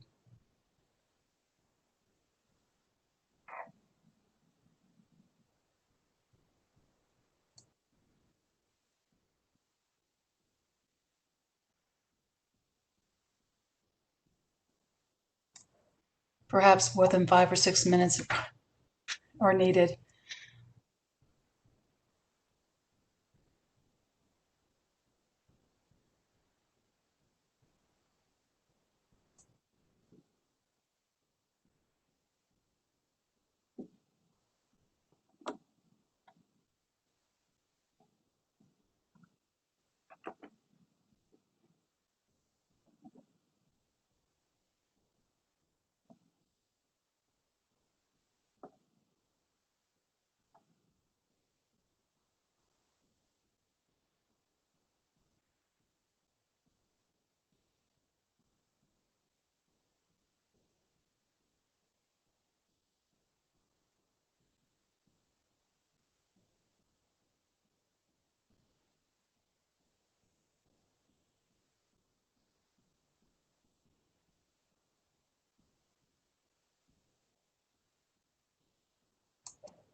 Let's go ahead and get started with item 2L, continuous learning plans. Ms. Amy Owen, are you ready? Yes, ma'am. Good morning, Madam Chair and members. Amy Owen, Director of Policy and Research for the State Board. This item on first reading is a permanent version of a rule about continuous learning plans. Public Chapter 652 of 2020 authorized the State Board to approve emergency rules to address special circumstances created by school closures as a result of COVID-19. Over the summer of 2020, the State Board approved an emergency continuous learning plan rule that required all districts and public charter schools to develop CLPs and submit them to the State Department for approval. Many districts have used their CLPs to provide remote instruction at various points throughout this school year. While we are all hoping to be in a much better place with regard to the pandemic by the time August 2021 rolls around, we've all also been saying that for about the last 10 months. So we want to be prepared for all possibilities. This permanent rule establishes a pathway for LEAs and public charter schools to maintain their CLPs that were approved for this school year through the following school year as well, 2021 through 2022, provided that the governor declared state of emergency with regard to the pandemic persists. The rule also clearly defines expectations for CLPs, particularly in the areas of attendance procedures and instruction by licensed Tennessee educators. Some LEAs may need to make revisions to their CLPs to comply with those provisions and submit them to the department for reapproval. The State Board will hold a rulemaking hearing before final reading to solicit public feedback. I also want to note that we are aware that the state legislature discussed during the special session some considerations about requirements for the number of in-person school days to be held next year. Should they move forward and pass any legislation relevant to that, we would revise or reconsider this proposal altogether before final reading so that we are in compliance with whatever they may move forward with. And I'm happy to take your questions. Are there any questions? Madam Chair, this is Nick Darnell. Yes, Mr. Darnell. Amy, a lot of times we hear from districts that when we require one more plan or one more submission of a report, that it's just a lot of extra paperwork to jump through. Sure. So what would be your response to our districts who are already overloaded and short-staffed? How would you respond to their concerns? I think that's a really real concern. I think we have a tendency to layer on paperwork and very rarely remove it, based on my experience. For many LEAs and public charters, they would not need to make any revisions to their CLPs in order to move forward with them for next school year. The requirements that we clarified here were ones that the department saw as particular implementation issues, areas where there had been confusion or maybe some practices that were not in compliance with things like the progressive truancy law. That's one of the things that's emphasized in this permanent rule.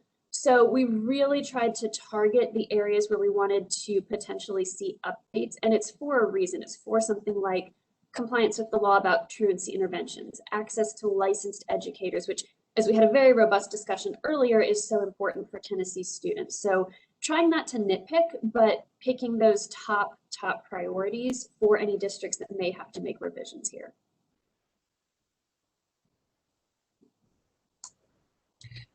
There is one item that I noted when I was reviewing item 2L, and it's on page 2 of the red line version under utilization of the CLP for the 2021-22 school year. I don't know that it requires an amendment, but I believe, Angie, you said that it does, because, and I'm going to read what it says. If an LEA or public charter schools CLP received final approval from the Department of Education for implementation during the 2019-20 school year pursuant to State Board rules and State Board Continuous Learning Plan Policy 3.210, such approval shall be effective through the end of 2021-22. And in conversation with our team, I believe that's supposed to say the first, I said 2019-20, it's supposed to be 2020-21 school year. Does that require an amendment, or is it just simply a correction? Madam Chair, we can make that correction between first and final reading. Okay. And bring that back to you. Okay, just wanted to be clear. Thank you. Are there any other comments? Questions? Hearing none, is there a motion to approve item 2L, continuous learning plan? So moved, Darrell Cobbins. Mr. Cobbins provides the motion. Is there a second? Second, Nate Morrow. Mr. Morrow provides the second. Any further discussion? Mr. Clerk, would you please call the roll? Mr. Cobbins, Aye. Mr. Darnell, Aye. Mr. Eby, Aye. Mr. Edwards, Aye. Mr. Ferguson, Aye. Mr. Hamby, Mr. Hamby, Aye. Mr. Jensen, Aye. Ms. Kim, Aye. Mr. Morrow, Mr. Morrow. Aye. Aye. Chair, Aye. Madam Chair, you have 10 ayes. The ayes have it, and the motion is approved. Thank you, Ms. Owen. Moving into action items on final reading, 3A, Educator Diversity Policy. I believe it's Ms. Naima Kandakar. I'm sorry, I'm butchering your name, and I apologize for that. Is she with us? Yes, no problem at all. You got it right, Naima Kandakar. I'm the Chief of Staff for the Office of Human Capital at the Tennessee Department of Education. The purpose of this policy is to help address educator workforce diversity in accordance with the requirements in TCA 49-1302. The department has worked with various stakeholder groups over the last several months to develop this policy, which per the law includes a requirement that LEAs set goals for educator diversity and report those goals to the department, a list of suggested strategies for the recruitment and retention of minority educators that LEAs may use to meet their goals, and ways the department will monitor and report on educator diversity in the state and how it will develop tools and resources to support LEAs. Between first and final reading, the department gathered additional stakeholder feedback to incorporate into the policy. And based on that feedback, changes on final reading include the addition of 2 or more races in the definition of minority educator, encouraging LEAs to post their educator diversity goals publicly, identifying additional strategies that LEAs can use to support their educator diversity goals, removing the requirement that the department create an educator diversity working group. Based on stakeholder feedback, the department will now shift to providing assistance and partnership to existing educator diversity working groups in Tennessee. And finally, some minor clerical revisions. Thank you and happy to take questions. Are there any questions or comments? I'm curious because I don't recall seeing it. It may be there when it comes to retention of candidates of diverse backgrounds. Is there anything there that I just may have missed? Action steps that they should take to retain their candidates of diverse backgrounds? Sure. So in the strategies section of the policy, it's broken down into a recruitment section as well as a retention section, with retention strategies including onboarding, induction, mentoring, but also things like grow your own that are shown to support retention. Thank you. I missed that completely. Madam Chair, Bob Eby. Yes, Mr. Eby. Yeah, I had one question. I think you can't do anything about this, but in number 2, educator diversity goals 2A1, it says to assist in development of the LEA's educator diversity goals, LEAs that had should conduct an analysis, and it changed that to may conduct an analysis, which seems pretty weak to me. But Angie, is this what's in the rule and we can't change that, or could we turn it to are encouraged to conduct an analysis? Is there any problem with that? You could do that. This language is not in the law, so you would have the ability to amend that if you wanted to. All right, Madam Chair, I would propose to make that change. I just think may conduct analysis just isn't very strong encouragement. And we use encourage later in the paragraph for something else. So I would propose an amendment to change may to are encouraged to.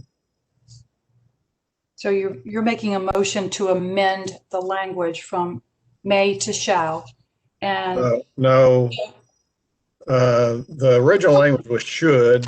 The language that's being proposed is may, and I'm proposing that we change the word may to are encouraged to. You don't have an option, but, yeah, but may is pretty weak, and I'm just saying at least we encourage them to conduct an analysis of educator diversity. So we have a motion for Mr. Eby. Is there a second? This court. I heard two people at the same time. Mr. Ferguson provides the second. Any discussion regarding this amendment? Mr. Griffin, would you please call the roll? Mr. Cobbins. Aye. Mr. Darnell. Aye. Mr. Eby. Aye. Mr. Edwards. Aye. Mr. Ferguson. Aye. Hamby. Aye. Mr. Jensen. Aye. Ms. Kim. Aye. Mr. Morrow. Mr. Morrow. Madam Chairman. Aye. Madam Chairman. He just gave you a thumbs up. I think Madam Chairman, you have 10 ayes. We have 10 ayes and the amendment is approved. Any other questions or comments before we move into approval of this item? Madam Chair, this is Sarah. Just a quick comment. I've been really excited to see this policy come together over the course of the time intervening between first and final reading. We've got some great feedback, as Naima indicated, and I just want to make sure this is not the last time this board talks or hears about this policy. I think the real impact will come from the conversations that we're already scheduled to have, in part with directors of schools, thinking about the practices that should flow from this kind of policy. So I just want to make sure that to the board in terms of how it's being implemented and what we're seeing in terms of practices across the state. But thank you to everyone who's had input on it. Thank you for adding that, Dr. Morrison. Any other questions or comments? Is there a motion to approve item 3A, educator diversity policy? Bob Eby so moved. Morrow. Mr. Eby provides the motion. Nate provided them. I'll second Nate's motion. Okay. Mr. Morrow provides the motion. Mr. Eby provides the second. Any further discussion? Mr. Griffin, would you please call the roll?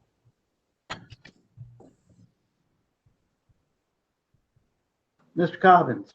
Aye. Mr. Darnell. Aye. Mr. Eby. Aye. Mr. Edwards. Aye. Mr. Ferguson. Aye. Mr. Hamby. Aye. Mr. Jensen, Aye. Ms. Kim, Aye. Mr. Morrow, Aye. Madam Chairman. Aye. Madam Chairman, you have 10 ayes.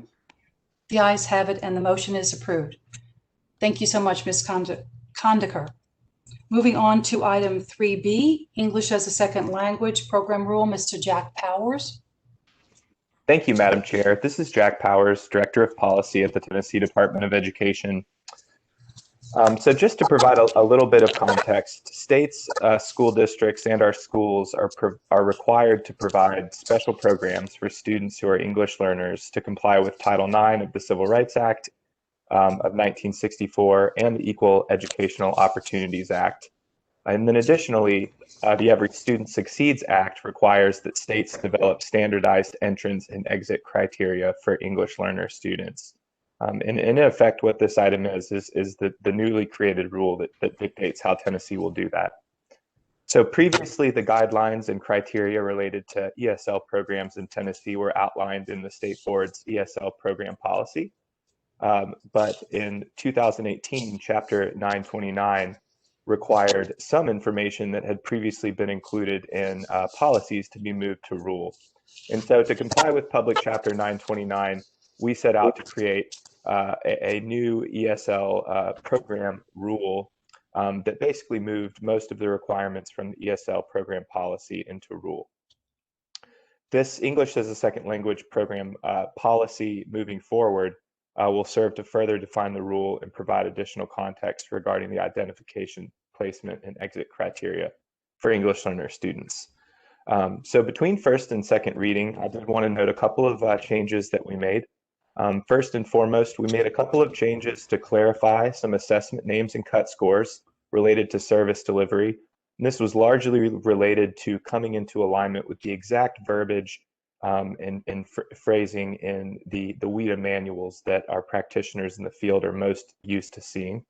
Additionally, we made it crystal clear that the identification process for English learner students is a two-step process. And then finally, we made it clear that LEAs must use a department-approved screener to identify students who need ESL services. Finally, I wanted to note that we held a rulemaking hearing on this item in December of 2020 and received no comments. And with that, I'm happy to take any questions the board members might have. Are there any questions for Mr. Powers? Hearing none, is there a motion to approve item 3B? So moved, Darrell Cobbins. Mr. Cobbins provides the motion. Is there a second? Nick Darnell, second. Mr. Darnell provides the second. Hearing no discussion, Mr. Griffin, would you please call the roll? Mr. Cobbins, Aye. Mr. Darnell, Aye. Mr. Eby, Aye. Mr. Edwards, Aye. Mr. Ferguson, Aye. Mr. Hamby, Mr. Jensen, Aye. Ms. Kim, Aye. Mr. Morrow, Aye. Madam Chairman. Aye. Madam Chairman, you have 10 ayes. The ayes have it, and the motion is approved. Item 3C, Standards for School Administered Childcare Program Rule. Mr. Powers, you're up again. Thank you. Jack Powers with the department. State law allows the Tennessee State Board of Education to set rules for all school administered childcare programs. And so that can include a variety of different types of programs, from after school programs to Montessori programs to 21st century community learning centers. All of these programs have to comply with Standards for School Administered Childcare Programs rule adopted by the state board and certified by the department. And so what this item does on second reading is it revises the child abuse requirements that are contained in the Standards for School Administered Childcare Programs rule to come into alignment with the new state law that was passed in 2020, TCA 49-6-1601, That new law outlines procedures that schools must follow if a school official has knowledge or reasonable cause to suspect a child may be a victim of child abuse. And in addition, the law also requires schools to designate a child abuse coordinator for each school, and then requires that those coordinators receive additional training in identifying and reporting child abuse. And so we held a rulemaking hearing on this rule as well in December and did not receive any public comments, but I did want to address some of the feedback that we got from board members on the first reading. I believe we heard from Mr. Eby and others just about the concern that we made it crystal clear that the new child abuse reporting requirements in this law and the designated duties of the child abuse coordinator would not interfere with current mandatory reporting. So we have made a slight language change revision based on that, just to make that fact extra clear that all employees in a school or child care facility are still expected to be mandatory reporters in compliance with state law. And then in addition, we made just some clerical revisions throughout to make sure we had like terminology. And with that, I'm happy to take any questions the board members may have. Are there any questions for Mr. Powers? Hearing none, is there a motion to approve item 3C? Bob Eby moves to approve. Mr. Eby provides the motion. Is there a second? Second, Darrell Powers. Mr. Cobbins provides the second. Hearing no discussion, Mr. Griffin, would you please call the roll? Mr. Cobbins, Aye. Mr. Darnell, Aye. Mr. Eby, Aye. Mr. Edwards, Aye. Ferguson, Aye. Hamby, Aye. Mr. Jensen, Mr. Jensen, Ms. Kim, Aye. Mr. Morrow, Aye. Madam Chairman, Aye, and I do want to let Mr. Jensen know that he's on mute and you didn't, I don't think you could have recorded his vote. Aye. Thank you. Madam Chairman, you have 10 ayes. The ayes have it and the motion is approved. Thank you very much, Mr. Powers. Moving on to item 3D, Special Education Programs and Services Rule, Ms. Teresa Nichols. Good morning, Madam Chair and members of the board. My name is Teresa Nichols, and I'm the Assistant Commissioner for Special Populations here at the department. I'm here to present on final reading revisions to the Special Education Program and Services Rule to reflect both statutory and clerical updates. Between first and final reading, a rulemaking hearing was held to collect public feedback. We engaged with special education advocacy groups and supervisors to encourage them to submit public comment on the rule. The Disability Coalition on Education and the Tennessee Association for Administrators in Special Education submitted feedback that was included in changes between first and final reading. Those changes include adding a definition of parent counseling and training, defining the months of the school year for eligibility purposes, clarifying the definitions and legal requirements for foster and surrogate parents, and other clerical revisions. The Department of Education recommends acceptance of this item on final reading, and I'm happy to take any questions that you might have. Are there any questions or comments? Hearing none, is there a motion to approve item 3D, Special Education Programs and Services Rule? So moved, Darrell Cobbins. Mr. Cobbins provides the motion. Is there a second? Second, Gordon Ferguson. Mr. Ferguson provides the second. Hearing no discussion, Mr. Griffin, would you please call the roll? Mr. Cobbins, Aye. Mr. Darnell, Aye. Mr. Eby, Aye. Mr. Edwards, Aye. Mr. Ferguson, Aye. Mr. Hamby, Aye. Mr. Jensen, Aye. Ms. Kim, Aye. Mr. Morrow, Mr. Morrow? Madam Chairman? Mr. Morrow? Aye. I see Mr. Morrow. Mr. Morrow, can you hear us? Okay. Back to you, Mr. Griffin. Sure, I've got 9 ayes. The ayes have it, and the motion is approved. Aye. Okay. Madam Chairman, I that count is- 10 ayes. Okay, the ayes have it, and the motion is approved. Thank you. Thank you, Ms. Nichols. We appreciate you being with us today for that update. Item 3E, District and School Operations Rules, Homebound Instruction Rules. Ms. Rachel Supay. Good morning, Madam Chair and members of the board. My name is Rachel Supay, and I'm the Assistant General Counsel for Civil Rights and Special Populations at the Tennessee Department of Education.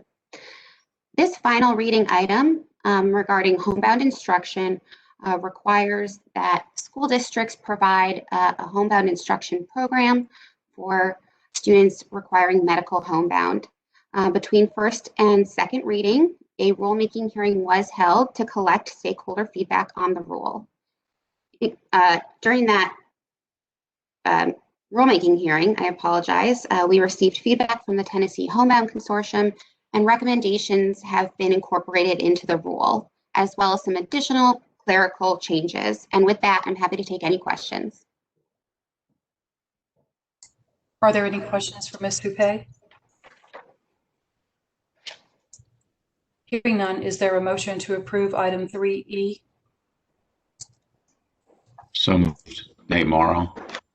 Mr. Morrow provides the motion. Is there a second? Second, Nick Darnell. Mr. Darnell provides the second. Hearing no discussion, Mr. Griffin, would you please call the roll? Mr. Cobbins? Aye. Mr. Darnell? Aye. Mr. Eby? Aye. Mr. Edwards? Aye. Mr. Ferguson? Aye. Mr. Hamby? Aye. Mr. Jensen? Aye. Ms. Kim? Aye. Mr. Morrow? Aye. Madam Chairman? Aye. Madam Chairman, you have 10 ayes. The ayes have it, and the motion is approved. Item 3F, Administrative Rules, State Special Schools Rule. Again, Ms. Rachel Supay. Thank you, Madam Chair. This rule governs admission and eligibility for admission into the Tennessee School for the Blind, the Tennessee School for the Deaf, and the West Tennessee School for the Deaf. On first reading, changes were proposed to make the admissions criteria mandatory rather than permissive.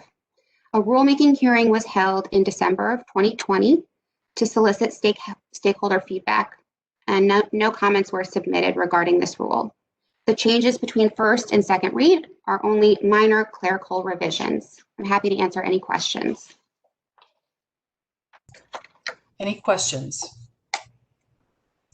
Hearing none, is there a motion to approve? Bob Eby so moves. Mr. Eby provides the motion. Is there a second? Garen Hamby, second. Mr. Hamby provides the second. Hearing no discussion, Mr. Griffin, would you please call the roll? Mr. Cobbins? Aye. Mr. Darnell? Aye. Mr. Eby? Aye. Mr. Edwards? Aye. Mr. Ferguson? Aye. Mr. Hamby? Mr. Jensen? Ms. Kim? Aye. Morrow? Morrow? Aye. Chairman? Aye. Chairman, you have 10 ayes. The ayes have it, and the motion is approved. Thank you, Mr. Supay. Now moving on to item 3G, license denial, formal reprimand, suspicion, and revocation. Ms. Brittany Kendrick, and I do hear somebody typing. So if you're not on mute, please place yourself there. Thank you. Thank you, Madam Chair. Good morning, and good morning, members. I am Brittany Kendrick, the Assistant General Counsel for the State Board. I'm presenting on final reading the educator license discipline policy. This policy is the companion policy to the educator license discipline and permanent rules that were passed on final reading in November of 2020. It outlines in detail the educator license discipline process by the board. Since first reading, the only changes that have been made have been minor grammatical changes, and the title to the policy was updated based upon some feedback we got on first reading. I'm happy to take any questions that you all may have at this time. Are there any questions? Hearing none, is there a motion to approve item 3G?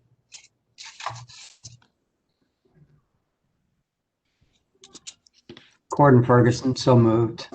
Mr. Ferguson provides the motion. Is there a second? Mike Edwards, I second. Mr. Edwards provides the second. Hearing no discussion, Mr. Griffin, would you please call the roll? Mr. Collins, Aye. Mr. Darnell, Aye. Mr. Eby, Aye. Mr. Edwards, Aye. Mr. Ferguson, Aye. Mr. Hamby, Jensen, Aye. Ms. Kim, Aye. Mr. Morrow, Aye. Chairman Hargrove. Aye. Chairman, you have 10 ayes. The ayes have it, and the motion is approved. Thank you, Ms. Kendrick. Moving to 3H, District and School Operations Rule. On board member training, Ms. Angie Sanders. Thank you, Madam Chair. Again, I'm Angie Sanders. I'm the General Counsel for the State Board of Education, and I'm presenting on final reading revisions to the School Board Training Rule. Tennessee Code Annotated 492202A6 requires that local school board members be properly trained during their service on the Board of Education, and that the State Board shall establish minimum annual training requirements for those local board members. This rule outlines those training requirements and includes establishment of a School Board Academy Advisory Committee responsible for evaluating training programs and recommending those to the board for approval. Revisions to this rule were identified as part of the State Board staff's ongoing rule revision and updating processes. Since first reading, the following changes have been made. Inclusion of a timeline for implementation of the training requirements. Applications for course approval will be due to the advisory committee in February of 2022, presented to the State Board for approval in May of 2022, and beginning on July 1st of that year, local school board members will have to comply with the revised training requirements outlined in this rule. We also amended the requirements for new board members to allow a new board member who has been elected to a local board of education with a break in service of more than 4 years to substitute any other approved training course for any of the orientation training courses. And that was at the request of Mr. Eby. And then finally, we have amended the definition of experienced board member to include a board member who has a break in service of 4 years or fewer. So that would essentially capture someone who takes a cycle off and then gets reelected after 4 years. They would not have to then go back through that additional orientation. In drafting this rule, we've received feedback from the Tennessee School Boards Association, as well as working with the Department of Education. We also held a rulemaking hearing in December of 2020 and no comments were offered. With that, I'm happy to answer any questions. Are there any questions or comments for Ms. Sanders? Madam Chair, Bob Eby. Yes, Mr. Eby. I will just say, as a former local board member who took 2 days of orientation 3 different times, I am delighted to make a motion to approve this rule. Yeah. Okay, thank you. Any other questions or comments before we move into acceptance of your motion? Thank you for that. Adam, Yes, Mr. Evans. I have to second, but I think going forth and henceforth, this should be called the Eby rule.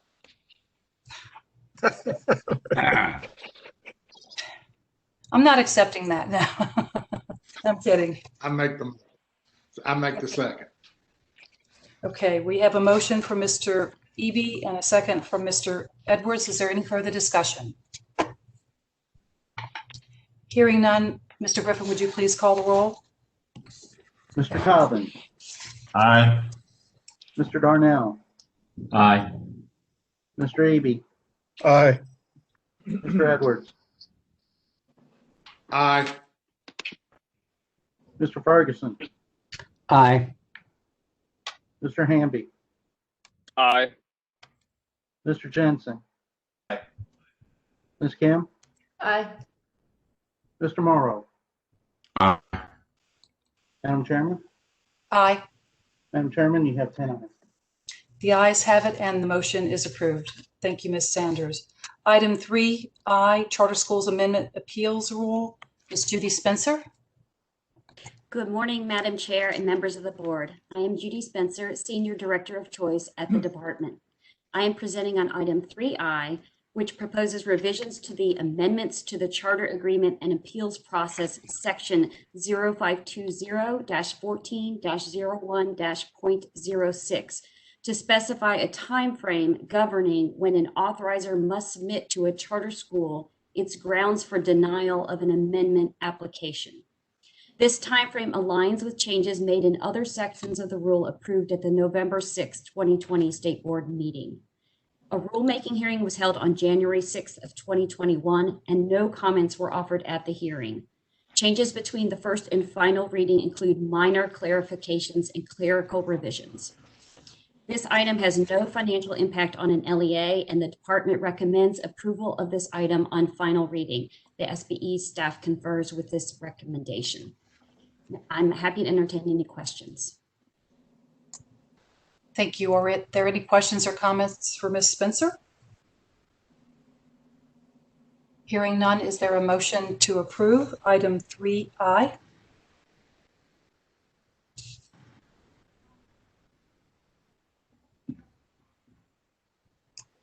So moved. Daryl Cobbins. Mr. Cobbins provides the motion. Is there a second? Second, Gordon Ferguson. Mr. Ferguson provides the second. Hearing no discussion, Mr. Griffin, would you please call the roll? Mr. Cobbins, Aye. Mr. Darnell, Aye. Mr. Eby, Aye. Mr. Edwards, Aye. Mr. Ferguson, Aye. Mr. Hamby, Aye. Mr. Jensen, Aye. Ms. Kim, Aye. Morrow. Aye. Madam Chairman? Aye. Chairman, you have 10 ayes. The ayes have it and the motion is approved. Thank you, Ms. Spencer. Thank you. Moving on to item 3J, Literacy and Specialty Area Standards for Educator Preparation Policy. 5.505, Mr. Michael Durline. Thank you, Madam Chair and board members. Michael Durline, Senior Director of Educator Licensure and Preparation at the department. Policy details the literacy and content area standards that are required for all specialty area programs leading to licensure in Tennessee. This final reading item proposes to add a new endorsement policy, Mathematics 610. It details 3 different pathways to this endorsement and the expectations for providers and candidates within those 3 pathways.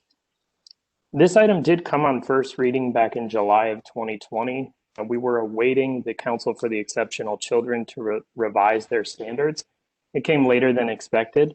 That's why you're seeing it today on second reading. But during that time, we have worked with both internal and external groups to assess those standards and determine which ones would be most appropriate for the 2 new integrated early childhood endorsements. And so what you see before you today are recommendations for standards and expectations for programs that would result in those endorsements. And so if passed on final reading, we would then begin the process of developing a template and request for evidence for EPPs that seek to offer these programs. I'd be happy to take any questions you may have. Are there any questions or comments?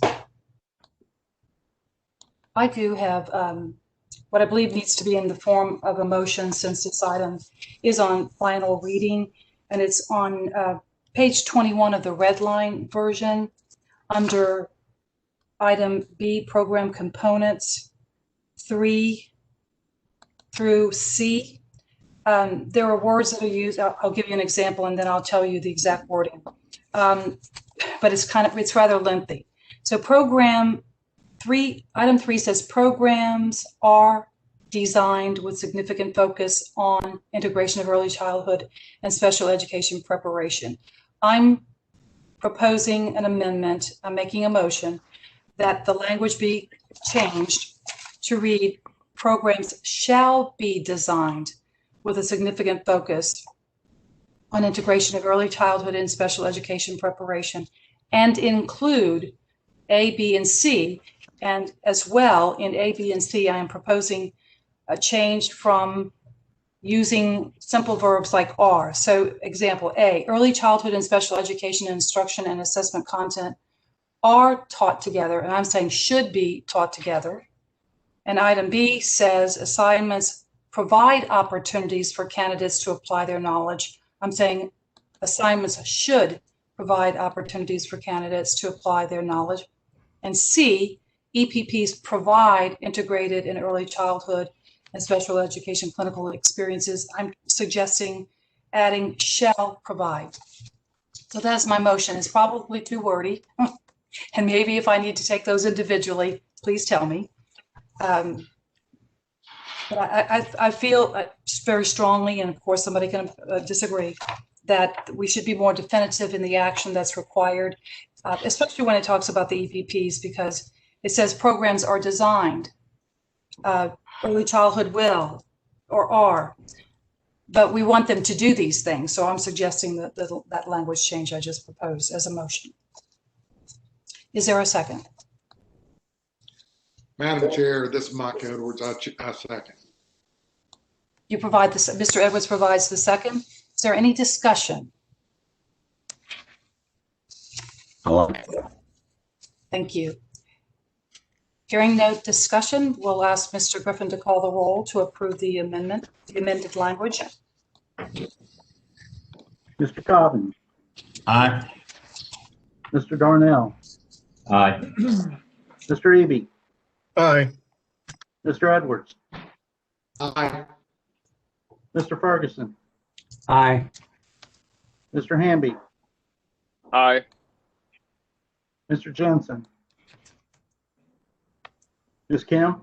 Aye. Mr. Morrow. Madam Chairman. Aye. Madam Chairman, you have 10 ayes. The ayes have it, and the amended language motion is approved. Now, pending any further discussion, we're going to move into the vote on item 3J with the amended language.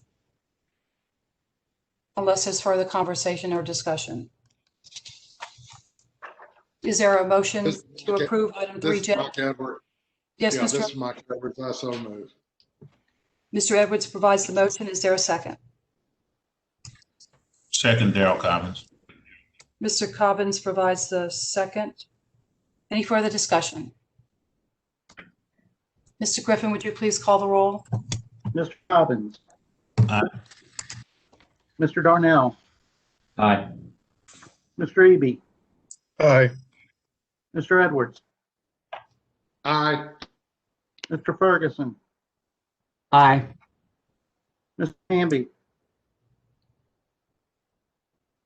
Jensen. Aye. Ms. Kim. Aye. Mr. Morrow. Aye. Madam Chairman. Aye.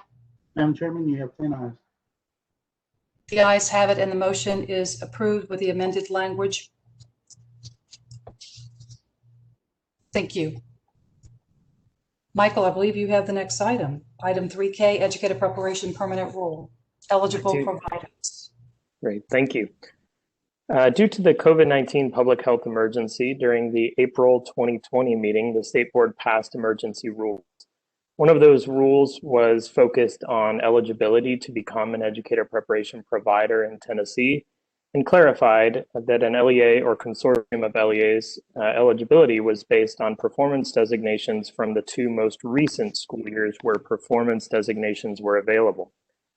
The State Board did approve this as a proposed rule without a rulemaking hearing at its July 2020 board meeting.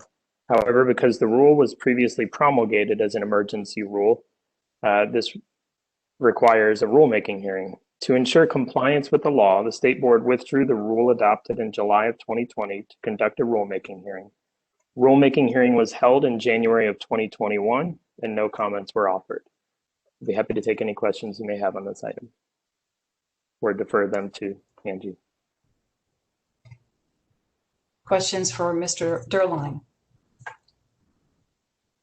Hearing none, is there a motion to approve item 3K?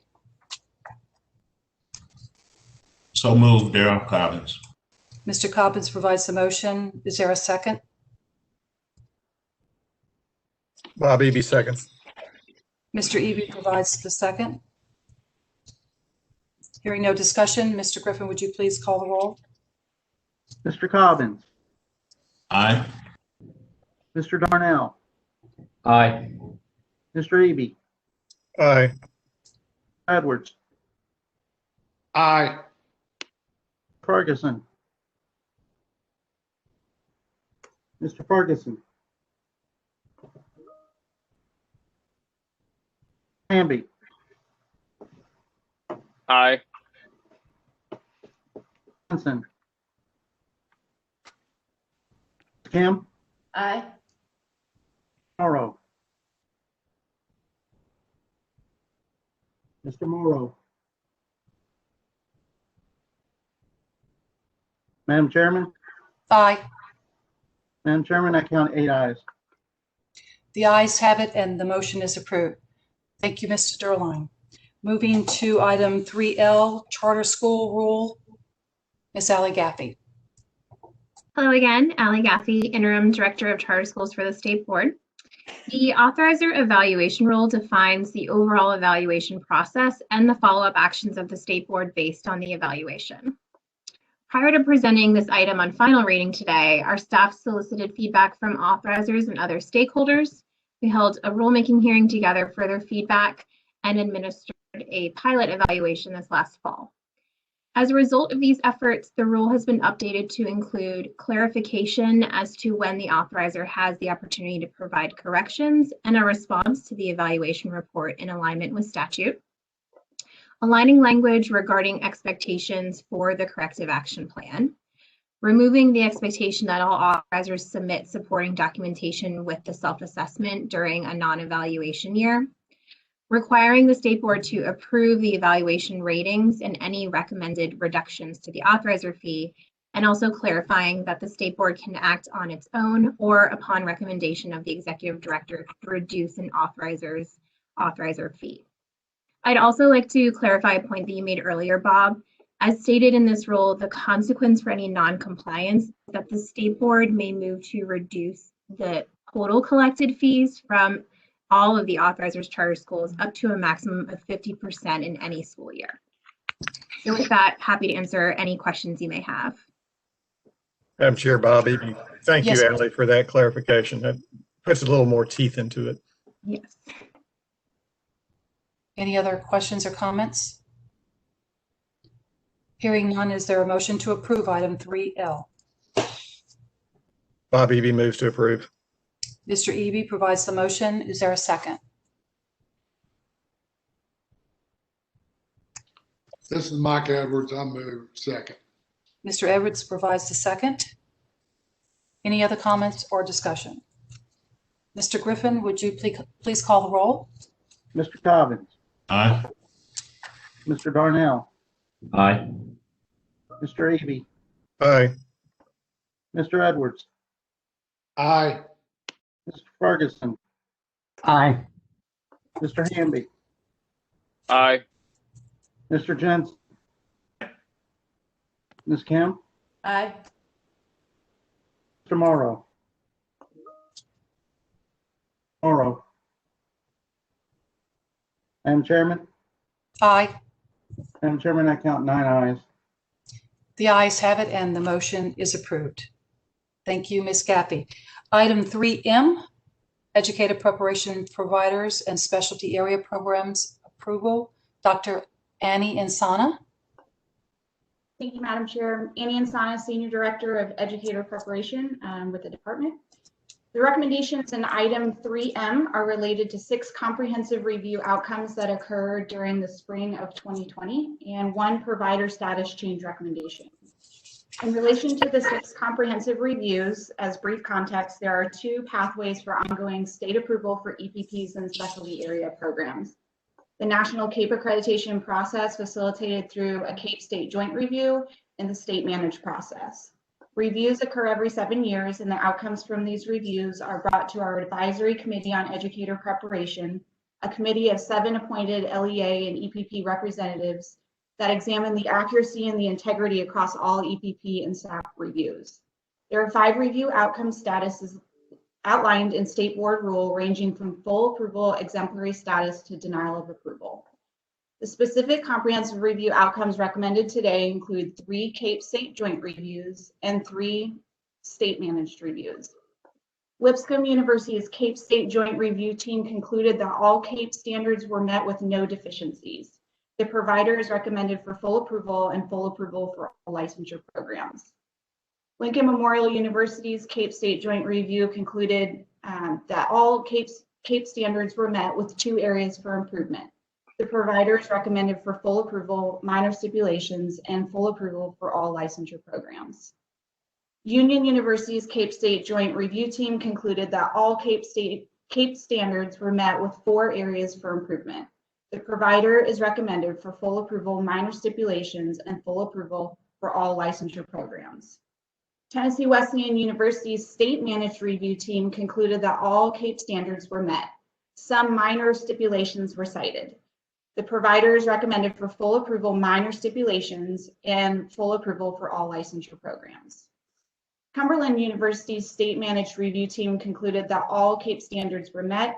Some minor stipulations were cited, and the provider is recommended for full approval, minor stipulations, and full approval for all licensure programs. King University's State Managed Review Team concluded that all CAPE standards were met. Some minor stipulations were cited. The provider is recommended for full approval, minor stipulations, and full approval for all licensure programs. Once the outcomes are voted on, any EPP that participated in a state managed review with the status of full approval with minor stipulations will engage in an action planning process focused on the areas of deficiencies as outlined by the review. This process is facilitated by the department. EPPs that participated in a CAPE state joint review with the status of full approval and minor stipulations will engage in a regular annual reporting facilitated by CAPE. In addition, all EPPs are issued a Tennessee annual report, another accountability measure, and these are scheduled to be released next month. Before turning it over to any questions, there's one other recommendation for consideration, which includes a provider status change for Aquinas College. Educator preparation rule states that for EPPs with full approval minor stipulation status, the department may recommend to the state board removal of the minor stipulations for the remainder of the approval period if the EPP has adequately addressed the areas of need. After the outcome of their 2018 review, Aquinas College submitted a detailed action plan, which was subsequently approved by the department, as well as the evidence provided during progress monitoring reviews. The department concluded that Aquinas College meets expectations in the areas of improvement and recommends removal of the minor stipulations. The provider is recommended for a status change to full approval.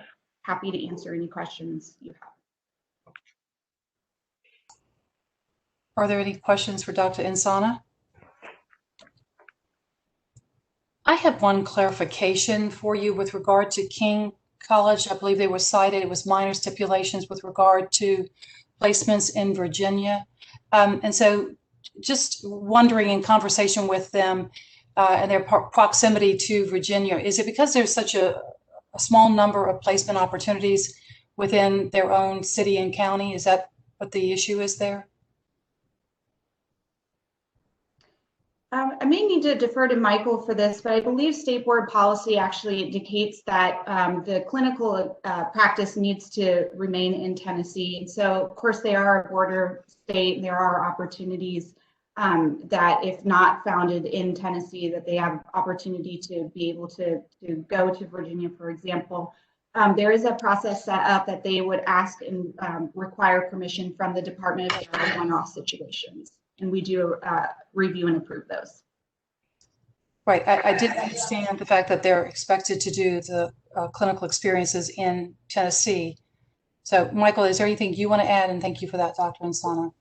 I would just add that I think in the context of this visit, it became clear that it was more than just an exception to the rule. And so we've already, as late as yesterday, as a matter of fact, been in communication with the folks at King to develop a stronger process for making sure we're aware of any kind of one-off placements that have to take place outside of Tennessee. Thank you. Appreciate that. Any other questions or comments? Is there a motion to approve item 3M? This is Nick Darnell, also move. Mr. Darnell provides the motion. Is there a second?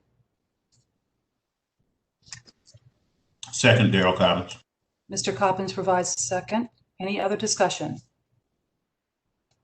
Hearing none, Mr. Griffin, would you please call the roll? Mr. Cobbins. Aye. Mr. Darnell. Aye. Mr. Eby. Aye. Mr. Edwards. Aye. Mr. Ferguson. Aye. Mr. Hamby.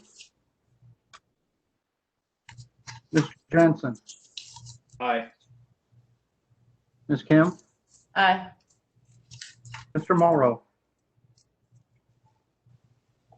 Madam Chairman. Aye. Madam Chairman, I count 9 ayes. The ayes have it and the motion is approved. Thank you, Dr. Insana.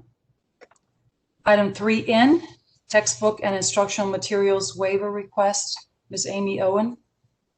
Thank you, Madam Chair. Amy Owen, Director of Policy and Research for the State Board. State law indicates that the board has the power to approve the use of textbooks and instructional materials based on the recommendation of the State Textbook and Instructional Materials Quality Commission for use in schools and school districts. In addition, a recent public chapter in the summer of 2020 provided the State Board with the authority to review waiver requests from districts that, due to unique or unusual needs, want to use materials that are not on the approved list. The State Board promulgated emergency rules in accordance with that act in August of 2020, and those emergency rules expire at the end of this month. We do have permanent rules that will be in place after that time. In accordance with the requirements of the emergency rule, Metro Nashville Public Schools submitted a waiver application for multiple courses and grade levels for the use of unapproved textbooks and instructional materials for the 2020 through 21 school year only. Specifically, they are seeking approval to use a program, an online program called Florida Virtual School. Now, pursuant to another State Board rule regarding continuous learning plans, Metro did receive approval through its approved continuous learning plan to use Florida virtual modules for remote instruction periods. Other LEAs also were using unapproved materials for remote instruction only this year, particularly if they felt like their adopted materials didn't have a strong online component. Metro Nashville stated that their rationale was that they're a large district. They anticipated students going back and forth between in-person and remote learning due to quarantine periods this year, and they wanted to maintain consistency. So they're seeking approval to use those materials not only for remote instruction, which they already have through their CLP, but also for in-person instruction. Now, when Metro submitted its CLP, the department reviewed and approved that plan and shared that approval with the board. The CLP addressed how Metro planned to use those unapproved materials, the Florida virtual modules, including a plan to address any areas of misalignment to ensure comprehensive coverage of Tennessee standards. Upon receiving a waiver application from Metro Nashville this fall, the State Board conducted a more in-depth review based on additional alignment documents that Metro provided. After an initial review, we went back to Metro with requests for additional information, in some cases technical clarification of where to find their materials on their online platform, and in some cases for more supplemental materials to ensure full coverage of the standards. Based on that re-review, you have the recommendation before you on the cover sheet. which lays out the factors affecting our staff recommendation based on the factors for consideration in the emergency rule. While State Board staff ultimately do recommend approval for Metro Nashville's waiver request for the 2020-2021 school year only, I do want to make it clear that Metro went to great lengths to ensure that the Florida virtual program aligned with Tennessee standards. Metro Nashville supplemented with both their existing adopted approved resources, as well as state provided resources like the Foundational Skills Early Literacy program that the state had put out. That's because Florida Virtual is not designed to be a Tennessee specific program. You might guess that from the name. So this recommendation is very specific to Metro Nashville's plan and shouldn't be construed as a blanket approval for this product off the shelf for any other district. I'm glad to go into more depth on any aspect of this review, especially given that this is the first time the State Board has received and reviewed such a request. Thank you. What questions do you all have for Ms. Owen or comments? Madam Chair, Bob Eby. Yes, Mr. Eby. First, let me say that an unbelievable amount of work was done by the State Board staff to go through and evaluate each of these standards to make sure that they aligned with the additional information. I mean, it's just unreal what y'all did in such a short period of time. That being said, I got a couple of questions. If we were not to pass this, what position would Metro Nashville be in right now? They would not be in compliance with state law that requires the use of approved textbooks or materials that have received a waiver from the State Board. And I'll defer to Angie if she wants to add anything else from the legal perspective.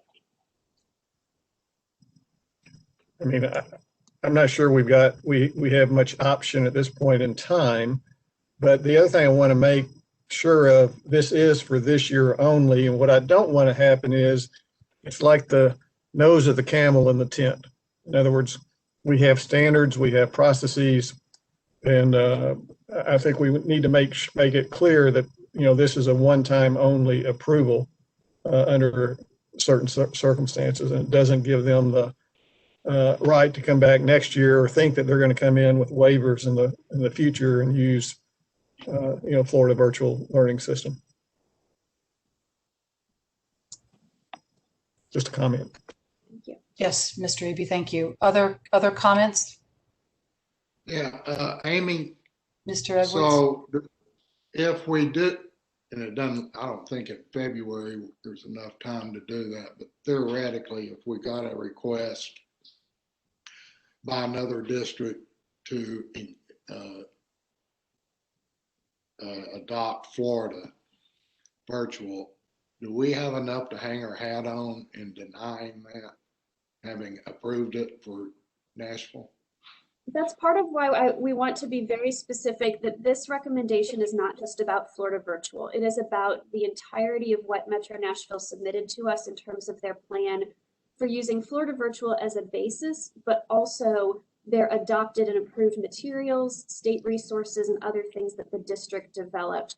The approval is for Metro's plan. It is not just that this product on its own was going to meet Tennessee standards. So if another district wanted to use Florida virtual or a similar program, they would have to go through a similar process of ensuring alignment with state standards. And I'll give you a bit of background. What Metro submitted to us were spreadsheets for every grade and subject that listed every standard in that grade down one side, and down the other side it listed how that standard was covered in their materials, whether it was through, you know, Florida virtual module 1.6 or through such and thus pages of their approved adopted textbook that they were able to upload for their students to use online. So the approval is for Metro's waiver request as it was submitted to us, not for an individual product. Thank you. Sure. Amy, would you just for the record describe some of the steps that you all went through? Because I know you developed a rubric to validate and make the determination that the standards are in fact aligned with Tennessee state standards, and where you found issues and what you did to ensure that they were corrected, or how we understood that MNPS was dealing with those particular areas. Would you just describe a little bit of that for us? So this was obviously the first time that our staff had a review of this nature. I think it's something where we're working in the future to clarify with the department what our staff does and what their content area experts do. So our staff, we had basically the Christmas holiday to do this. So we did not look at every single standard in every grade and subject. We took a random sampling of standards in each grade and subject and crosswalked. We said, okay, Metro said that we can find information on these standards either here in Florida Virtual or here in the supplemental materials. We went and we looked at those. We had 2 staff members review each grade and subject to have some independent verification. And then they were identifying on a rubric whether it was partially aligned to the standard, fully aligned, or not at all aligned. Typically, if we said it was not at all aligned, that turned out to be some kind of clerical error, to be honest. If it was supposed to be on edition 1 through 20 and was actually on the geometry of circles, I'm just kind of making that up. So we went back to Metro with that initial list of what we found was an alignment, and then what we found we needed more information. It was only partially aligned or not at all aligned. They were able then to either direct us to where the appropriate resources were in their online learning platform, or upload and share additional supplemental materials. So that was our process. We went through their teacher guidance documents as well. And we had a good discussion with Metro Nashville throughout this process, really, but especially at the conclusion where we shared our feedback that the alignment process they did was important. It was important that they pulled in resources from all these different places in order to cover Tennessee standards. But it also made it confusing in some places. I think we've all had the experience of, having multiple email addresses and different logins, and that can be really tricky to navigate. And it was kind of the same in this situation. So there were a couple content areas indicated on your cover sheet where we suggested clearer guidance to teachers on specifically what materials had to be covered in order to meet state standards and what might be more optional or supplemental. Thank you for that. Other questions or comments?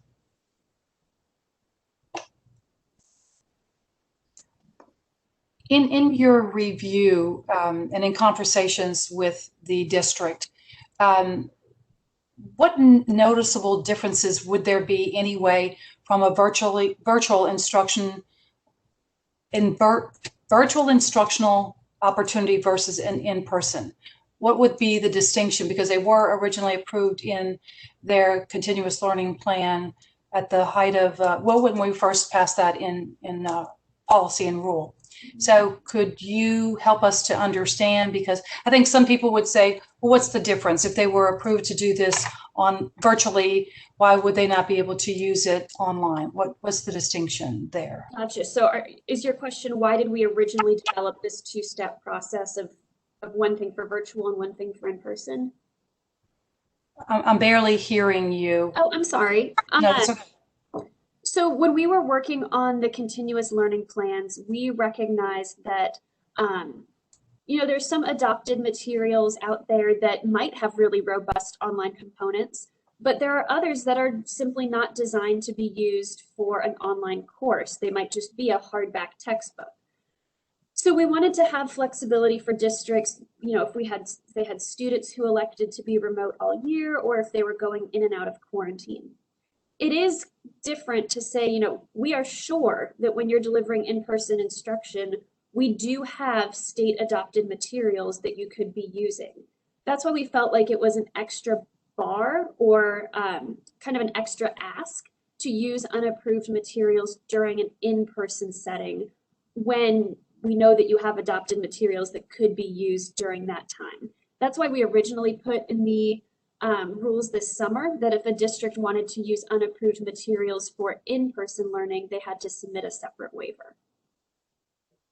So I guess my question wasn't clear enough. So I'm thinking about specifically this case with Metro, and they were approved to use Florida Virtual for online instruction.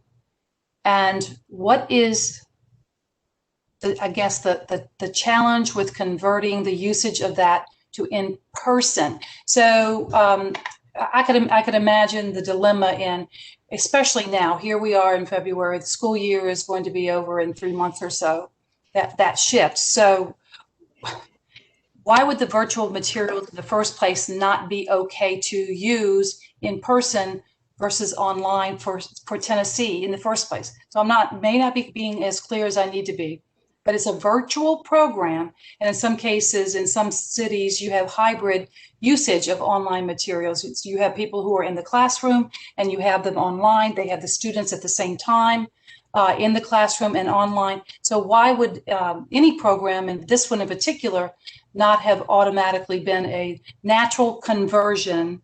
If they were using it online, it had to meet some level of expectation and our alignment to our standards to do it even online. Does that make sense? It does. Getting clearer here? Yeah, Sarah, do you want to jump in? This was a conversation I know that we had both with the department and with board members back when we were establishing this expectation in the summer. Yeah, sure. And I'm happy to have Penny or anybody from the department also jump in. I think the challenge with taking something that was designed, initially for an online environment and translating it kind of one-to-one for the in-person is just the way that instruction takes place in a classroom versus an online environment. So, the Florida Virtual School modules, as we reviewed them, they're web-based, computer-based modules. So if you're in person engaging in in-person instruction and having students just sit on a computer for the lessons, I think the thinking is that we would expect a different mode of instructional delivery in the in-person classroom. So it would take some translating. Not that you couldn't use some of these Florida Virtual School modules for in-person instruction. Certainly you could, and that's part of what we were trying to assess, but it's not something that translates directly into in-person instructional modes of delivery. So it's more about how you deliver instruction, and these modules were designed for virtual delivery. Okay, so the fact that they're web-based, computer-based, and of course, we would have to see it to really understand exactly how it works, but we don't need to do that for the purposes of continuing this conversation. But that does help to clarify. Thank you. Any other questions or comments? Madam Chair. So, Mr. Edwards? So given what you just said, sir, excuse me, in a virtual program does perform differently in a classroom. Why would Nashville want to use it for that in the first place? So the district's rationale was not necessarily that, nothing about this year was anybody's first choice, to be candid, right, with COVID. It was more that knowing that they are a very large district and they might have either individual students in a class who have to quarantine or say one section of a first grade class, that they wanted their teachers to be able to plan consistently for their students no matter what mode they were in. Okay. Going back to something you said earlier about over Christmas, was that an anomaly or is that some systemic thing that I don't want staff to be in a position where they are having to, as much as I appreciate, I'm sure we all do, sacrificing Christmas holiday, but I don't want you to be under the crunch to where you feel like you're not really going to have enough time to adequately do. How do we avoid that? Well, I'll jump in on that one, Mike. Don't play the violins too loudly for us. I mean, we still had our Christmas and other holidays, but it was, as Amy said, it was kind of a crunch time over the holidays where, those days before and after New Year's, we were working on this just because of the timing of this request and also the timing of the legislation that moved this responsibility over to the state board. That didn't happen until midsummer. Then the rulemaking had to take place. This application came in late fall. It was an anomaly. We hope. We're also trying to amend the legislation moving forward so that there's some prescribed windows in which these applications would be submitted to the state board and reviewed. So, outside of a pandemic and this emergency situation, I don't think we would find ourselves in this kind of situation with the timeline that we are under. I appreciate you saying that nonetheless. Mr. Jensen? Larry Jensen. I support this and with Mr. Eby's comments, in consideration. And to this point, I do think the world has changed, obviously, and it's not going to go back to what it used to be. And it just concerns me a bit that are we thinking ahead about, and I know we are, but I just need to express this about how we deal with this in a what is now probably, we all hope it's going to go back to classroom, but I suspect that there's going to be some combination of this going forward. And so my question, or really a comment, I guess, is, are we thinking ahead about some of the things that are going to change permanently in the classroom / virtual environment, and how often we're going to have to deal with this going forward? That's a good question. Oh, go ahead, Amy. Oh, I was just going to say, I know that that would be something that the State Textbook and Instructional Materials Quality Commission could consider in future reviews if they chose to, is whether a potential textbook or material has a strong online component. So that's something that we could perhaps share back with folks at the department who work with that commission. Mm-hmm. No, that's definitely right. I think to add to that, I think, as we think about ERIC, the Education Recovery and Innovation Commission, the conversations all of us have had as a board, and I know with other stakeholders, about kind of moving forward. And it's not going to be this kind of black-white delineation, I don't think, between in classroom and out of classroom. I mean, we've heard for a long time about the idea of flipping the classroom and having some content delivered online and then using the in-person time differently for engagement purposes. And I what I hear you saying, Larry, is that those are the kind of things we need to think about in terms of the policies and the prescriptions that we're working through, because it's not going to be quite as simple in the future of saying this is curriculum that's designed for online instruction, this is designed for in-person. We've got to think a little bit more broadly than that. But yeah, I think those are conversations that we need to keep having as a board, and think about how that applies to different policies that come before us. I can tell you, Madam Chair, that as far as the Education Recovery and Innovation Commission, I've had a number of conversations with those folks. I wouldn't be at all surprised if, among their recommendations at the end of the year is something on that line. Just a final comment, Madam Chair, if I may. Yes, Mr. Jensen. I mean, I'm aware of there's private school here that has flipped the curriculum. They're doing, you listen to the lecture or the online, and then they come into class and it's discussion.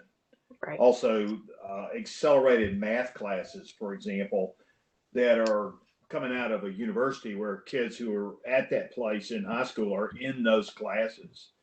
How? And again, I'm not asking for an answer. I'm just saying we just need to be thinking about this. And I think point well taken, that if that's the case, that how are we going to, for example, know that math course that's accelerated or whatever it is it meets our standards? And I'm not asking for an answer right now. And I do think it is a discussion that we're going to find ourselves in going forward.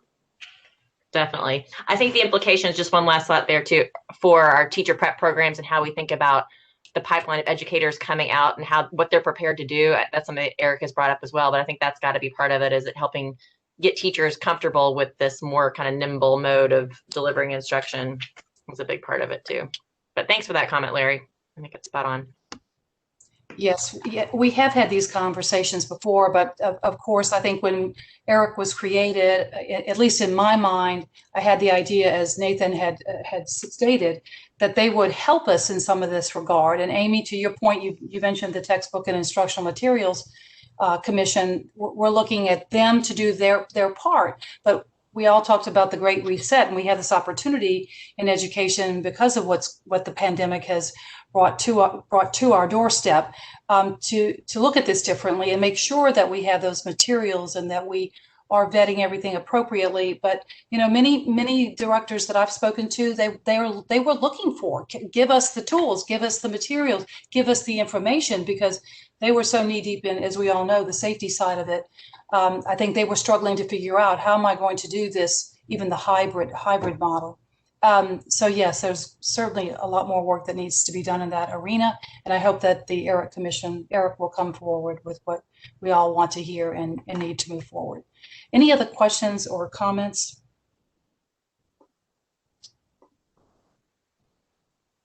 Is there a motion to approve item 3N, the textbook and instructional materials waiver request? So moved. Is that Mr. Jensen? I'm Yes. sorry. Mr. Jensen provides the motion. Is there a second?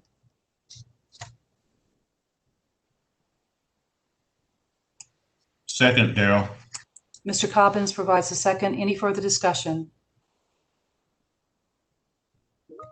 Hearing none, Mr. Griffin, would you please call the roll? Mr. Cobbins, Aye. Mr. Darnell, Mr. Darnell, Mr. Eby, Aye. Mr. Edwards, Aye. Mr. Ferguson, Aye. Mr. Hamby, Mr. Hamby, Aye. Mr. Jensen, Aye. Ms. Kim, Aye. Morrow, Aye. Madam Chairman, Aye. Madam Chairman, I count 9 ayes. The ayes have it, and the motion is approved. Thank you, Ms. Owen. Next up, let me just take a status break, and you can just raise your hand if you think we should take another 5-minute break. Okay, we'll continue on with 3O, additional local education agency COVID-19 waivers, and that is Mr. Jack Powers. Yes, thank you, Madam Chair. Jack Powers with the Department of Education, and I will try to go fast here to close out the items from the department side for the February board meeting. Just to provide a high-level overview here, since it's been a minute. Public Chapter 652 of 2020 granted the Commissioner the authority, upon the approval of the State Board, to waive state statutes or State Board rules that inhibit or hinder an LEA's ability to meet their goals or comply with their missions due to the outbreak of COVID-19. And so what we have done every single board meeting, I believe, since July, is brought LEA requested waivers to the board for approval. If you recall, we have had at various points 2 different types of these waivers. We had a group that were what we referred to as the checkbox waivers that explicitly covered provisions from last year. And then the second portion of those, which you see before you today, are the additional waivers, which are those that LEAs could request for the 1920 or 2020-2021 school year. And so what we have before you today is the last round of these. This is this provision in statute, I believe, expires in March.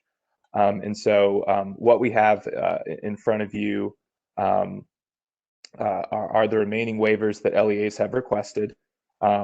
I will kind of leave it there. I do want to note before pausing for questions.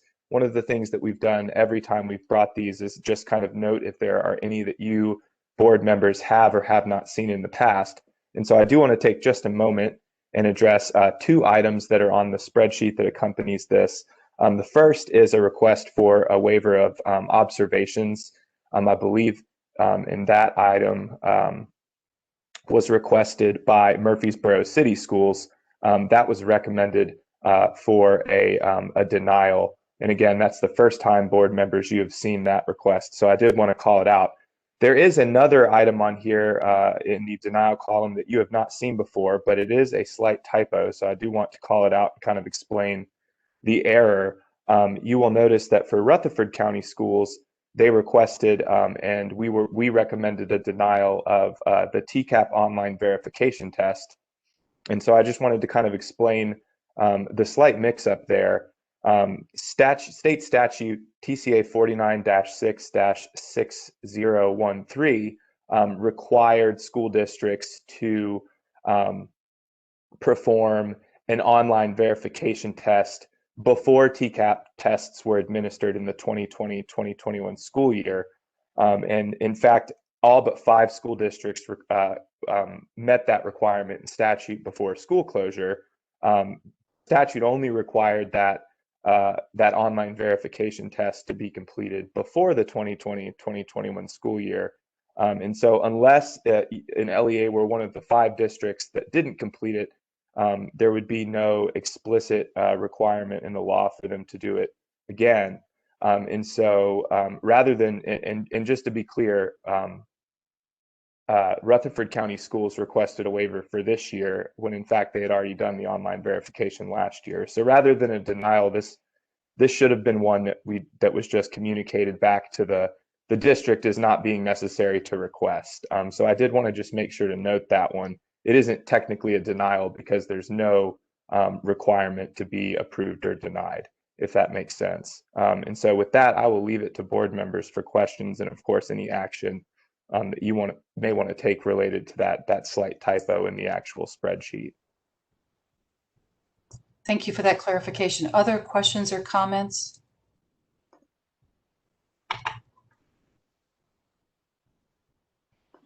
Nathan, since that is a typo, it's an error in the report, as Jack just mentioned. Do we need to have an amendment or accept the fact that he's telling us it's an exception? But it's actually on the document. So I think what you could do is have a motion to approve with instructions to staff to make that repair or to fix it, basically. Okay. Any questions or comments? Is there a motion with the correction or the repair, as Mr. James has suggested, to that particular report with regard to the waiver requests that have been submitted to the Tennessee Department of Education and for our approval? Is there a motion to that effect? Bob Eby so moves. Mr. Eby provides the motion. Is there a second? Gordon Ferguson, second. Mr. Ferguson provides the second. Any discussion? Mr. Griffin, would you call the roll? Mr. Cobbins, Aye. Mr. Darnell, Aye. Mr. Eby, Aye. Mr. Edwards, Aye. Mr. Ferguson, Aye. Mr. Hamby, Aye. Mr. Jensen, Aye. Ms. Kim, Aye. Mr. Morrow, Aye. Chairman Hargrove. Aye. Madam Chair, you have 10 ayes. The ayes have it and the motion is approved with the noted change to correct that item. Mr. Powers, thank you very much as always. And moving to the next item, 3P, Tennessee Academic Standards for Mathematics, Ms. Catherine Johnson. Thank you, Madam Chair. Catherine Johnson, Policy Coordinator with the State Board of Education. Presenting the Tennessee Academic Standards for Math on second or final reading. There have been some minor changes made since first reading after a thorough review by the math content experts at the department. Technical changes have been made on several standards to align with committee intentions, as well as improved clarity of standards. And one slightly more significant change was made. 2 standards were removed from the Algebra 2 course that were redundant and intended to only be included in the geometry course. If there are any questions on the math standards, I'm happy to answer them. Are there any questions for Ms. Johnson? Hearing none, is there a motion to approve 3P, Tennessee Academic Standards for Mathematics? So moved, Garen Hamby. Mr. Hamby provides the motion. Is there a second? It's Mike Edwards, I second. Mr. Edwards provides the second. Hearing no discussion, Mr. Griffin, would you please call the roll? Mr. Cobbins, Aye. Mr. Darnell, Aye. Mr. Eby, Aye. Mr. Edwards, Aye. Mr. Ferguson, Aye. Mr. Hamby, Aye. Mr. Jensen, Ms. Kim, Aye. Mr. Morrow. Aye. Madam Chairman, Aye. Madam Chair, you have 10 ayes. The ayes have it and the motion is approved. Thank you, Ms. Johnson. Next up, Charter School Appeals, item 4A, Intrepid College Prep Appeal. Dr. Sarah Morrison. Yes, thank you, Madam Chair. This was one of the items that we had a presentation on yesterday at the workshop, so I won't go into too much detail, but just to remind you, this application came to us from Intrepid College Prep here in the Nashville area. The standard of review that we're asked to apply in this kind of an appeal instance is the best interest standard. So was this application, the denial of this application, I should say, contrary to the best interests of the students, school district, or community? In this case, the school is serving grades 5 through 12 in the Antioch community here in Nashville. They're in their 7th year of operation. And as stated in their amendment application, this amendment would allow them to increase their enrollment by 96 seats over the next 3 years. Again, just a reminder of things that we discussed yesterday, but Metro Nashville's 3 big reasons for denying this amendment. First was a lack of demonstrated need in the area. They have several capital projects that would add seats to this area over the next few years that they're interested in seeing through. Second, and perhaps most importantly in our review, was the school's inconsistent academic performance on state assessments. Granted, we don't have last year's assessment data, and that was just a blind spot for us in terms of our ability to assess some of the changes that they're making at the school level, which do seem to be promising in nature, but don't have yet data to show effects. And then third, the fact that this school will be up for their contract amendment in 2 years, and Metro Nashville the better time to take up an amendment request such as this. Again, as we discussed yesterday, our staff did a full review of the record, including a public hearing where we were able to collect additional information from both the operator and the school district. While, as I mentioned before, I do think there's reason to be excited about a lot of the changes that this school, particularly under new leadership now, is beginning to implement, we didn't have the data available yet to assess the impact of those changes. And when you look at the school's academic results and the kind of steady decline that we've seen over the last 3 years, those were the reasons that weighed into our staff recommendation in the ED report that was sent to you earlier, I guess last week.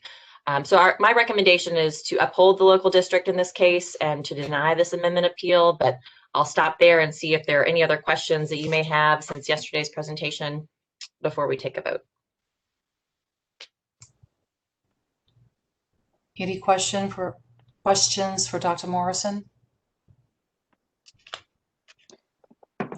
Madam Chair, I have a statement to read. I'm sorry, from Angie, Metro I even had that Nashville. written down to look to you, but please. Yes, Ms. Go ahead. We do have one statement for the record. Sorry about that. Go ahead. Sure. Okay, so this is a statement that was submitted by Metro Nashville Public Schools. Dear members of the board, we urge you to adopt Executive Director Morrison's finding that MMPS's decision to deny Intrepid's amendment petition was not contrary to the best interests of the students, LEA, or community, and uphold the board's decision. Intrepid switched their justification for additional seats during the appeal. In their application, Intrepid requested 96 additional seats to accommodate increased demand and because of a lack of attrition. During the public hearing, Intrepid justified their request by proclaiming their intention to increase their 5th and 9th grade classes. Regardless of the justification submitted, the denial of Intrepid's request should be upheld because the lack of academic progress, MMPS's own long-range plans, and unchanged circumstances that do not warrant expansion of Intrepid's enrollment. Both the MMPS board and the executive director focused on Intrepid's declining test scores over the past 3 years. Intrepid's math and ELA TN Ready scores are below state averages and display a troubling downward trend. Similarly, there is a precipitous decline in Intrepid's TVOS scores. Intrepid's TN Ready math scores decreased from 60.4% in 2016-17 to 35.4% in 2018-19. TN Ready ELA decreased from 33.6% in 2016-17 to 30.9% in 2018-19. And the school's TVOS scores decreased from a 3 in 2017-18 to a 2 in 2018-19. The lackluster academic performance does not warrant adding additional seats to Intrepid. Additionally, MMPS has allocated resources and funds toward addressing seating needs in the Antioch cluster. As such, the seating capacity needs of the Antioch cluster should no longer be of concern. Finally, Intrepid's decision-making and not any factors outside of their control motivated the request for additional enrollment. Intrepid chose to over-enroll students for their current seating capacity. While not unique to Intrepid, local education agencies like MMPS should not be forced to reward poor forecasting with automatic amendment approvals.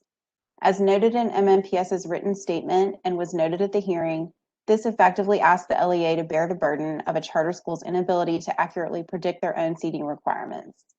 MMPS, through its Strategic Planning Committee, allocates resources and plans to address seating capacities in areas of need. In the case at hand, MMPS has already begun to allocate resources through a land purchase and budgeting for necessary building and expansion. Granting changes to charter school seating capacity without an outside material change in circumstances undermines MMPS's resource allocation and strategic planning goals. As set forth in this board's quality authorizing standards, MMPS holds its charter schools to high standards. Intrepid did not meet those standards. Based on the declining academic performance and to ensure the viability and veracity of the LEA's long-term strategic planning goals and commitments, MMPS would ask this board to adopt the executive director's recommendation and uphold the MMPS board's decision. That's the end of the statement. Madam Chair, I'll turn it back over to you. Thank you, Ms. Sanders. Are there any questions or comments? Is there a motion to approve the recommendation of Executive Director Dr. Sarah Morrison to uphold the decision of Metro Nashville Public Schools to deny the amended application from Intrepid College Prep? Is there a motion? Madam Chair, this is Mike Edwards. Make the motion. Mr. Edwards provides the motion. Is there a second?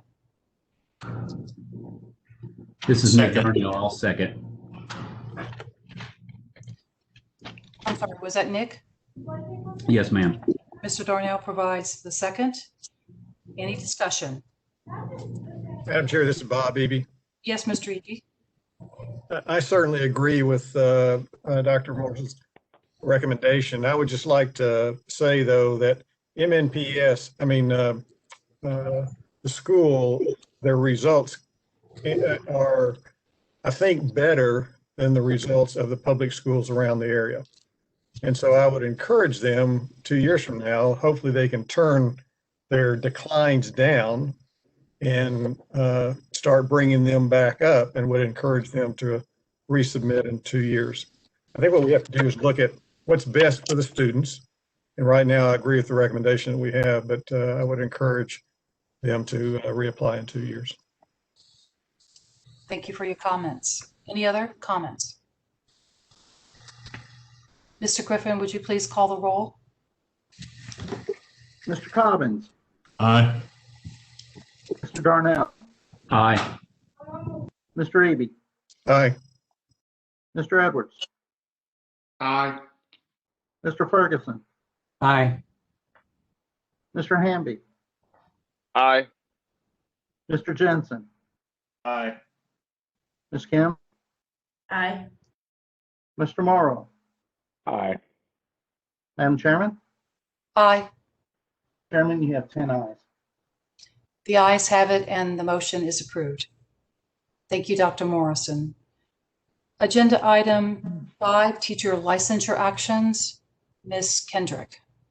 Yes, good morning again, Madam Chair and members. Again, I am Brittany Kendrick, the Assistant General Counsel for the board. I, along with my colleague Todd Madison, the staff attorney for the state board, are presenting the staff recommendations for educator license discipline today. As a reminder, we will be discussing items 5H and 5I separately. However, at this time, Todd and I are happy to take any questions you all may have to facilitate any discussion around the remaining items. Are there any questions?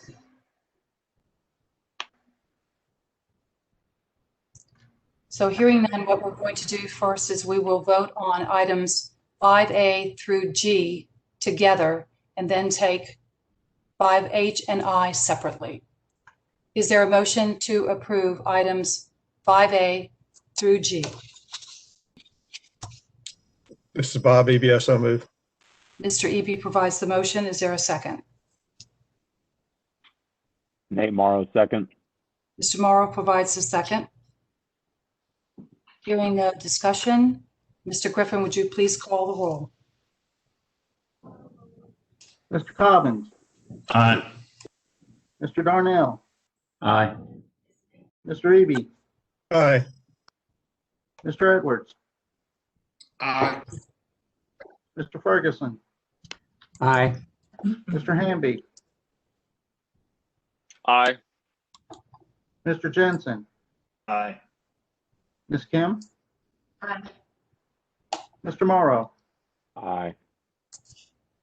Madam Chairman? Aye. Madam Chairman, you have 10 ayes. The ayes have it and the motion is approved. Before we consider item 5A, we have received a request from Ms. Lorraine Wade to speak before the board on behalf of her client, Ms. Triosha Webster. The request was 40 minutes short of the 48-hour notification requirement contained in Board Policy 1.400. It is my recommendation to suspend this portion of the board policy and allow Ms. Wade to speak for no more than 3 minutes. Is there a motion to approve this recommendation? So moved. Mr. Cobbins provides the motion. Is there a second? Second. Mr. Mr. Jensen. Jensen provides the second. Any questions, comments, discussion? Mr. Griffin, would you please call the roll? Mr. Cobbins, Aye. Darnell, Aye. Mr. Eby, Aye. Edwards, Aye. Ferguson, Aye. Mr. Hamby, Aye. Mr. Jensen, Kim, Aye. Mr. Morrow, Aye. Chairman Hargrove. Aye. Madam Chairman, you have 10 ayes. The ayes have it and the motion is approved. So we will now allow Ms. Wade to speak before we consider item 5H, Triosha Webster. Ms. Wade, you have been approved to speak for 3 minutes. Please proceed by stating your name and title for the record. Thank you. Lorraine Wade, attorney for Triosha Webster.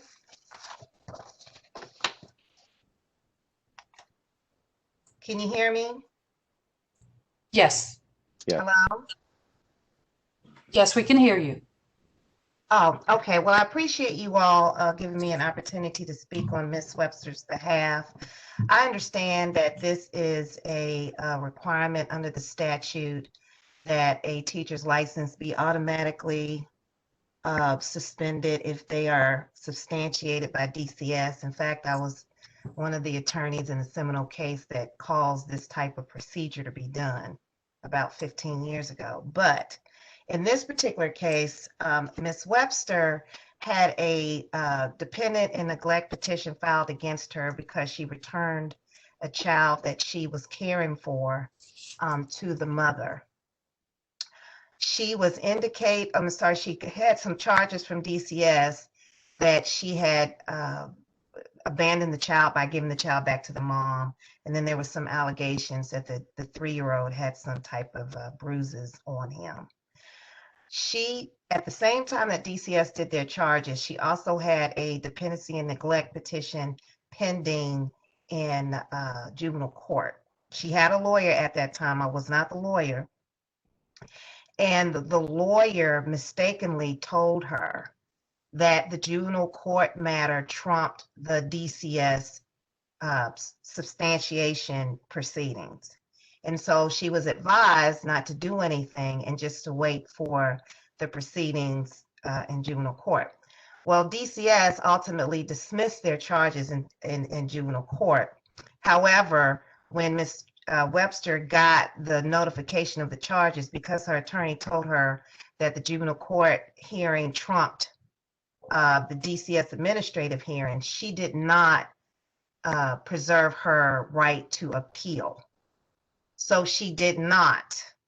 And when I got the case, I attempted to let DCS allow me to reopen the case to have a hearing, but due to the statute, you can't even get the file of the substantiation, the facts that led to the substantiation. DCS, after much fight, refused to provide me with the file that even justified the substantiation. So Ms. Webster is now in a predicament where she's going to lose her license because of legal issues. She never had an opportunity to fight, and DCS has dismissed that claim against her in court back in May of 2019. So I'm just asking that you all consider that before you decide to take her license. Ms. Webster is barely 30 years old. She never really got an opportunity to teach, and I would certainly hate for her to lose her license because of advice that she got from legal counsel. That's all. Thank you. Thank you. Thank you, Ms. Wade. I believe that Todd is going to clarify some points for us, if I'm not mistaken, based on this particular case. Is that correct? The DCS portion of this and the requirement of the board based on that? Yes, Madam Chair. Todd Madison, staff attorney for the board. So the recommendation here is based on board rule, which requires the board to automatically revoke an educator's license for being substantiated by DCS once the educator has either exhausted her due process rights or failed to exercise them once they were offered.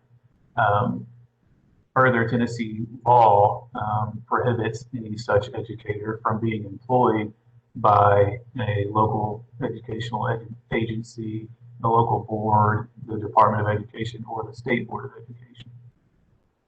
So Ms. Webster was substantiated by DCS. She was offered her due process rights and failed to exercise them, so that substantiation is still there. The rule does not allow for the ability to consider any circumstantial issues. It's very clear that when an educator is substantiated in such a manner and DCS has offered them due process rights and they have failed to exercise those rights, that the board is required to automatically revoke their license.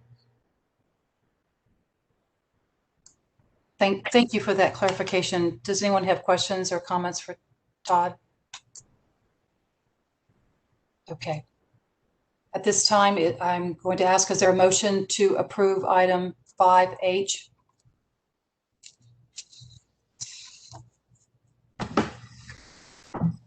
Which is the recommendation of the staff. This is Bob Eby, also move. Mr. Eby provides the motion. Is there a second? Ms. Gordon Ferguson, I'll second. Mr. Ferguson provides the second. Any discussion? I have a question. It's Daryl Cobbins. Yes, Mr. Cobbins. I don't know exactly who it should be posed to, but I'll just state the question. So with regard to this particular educator,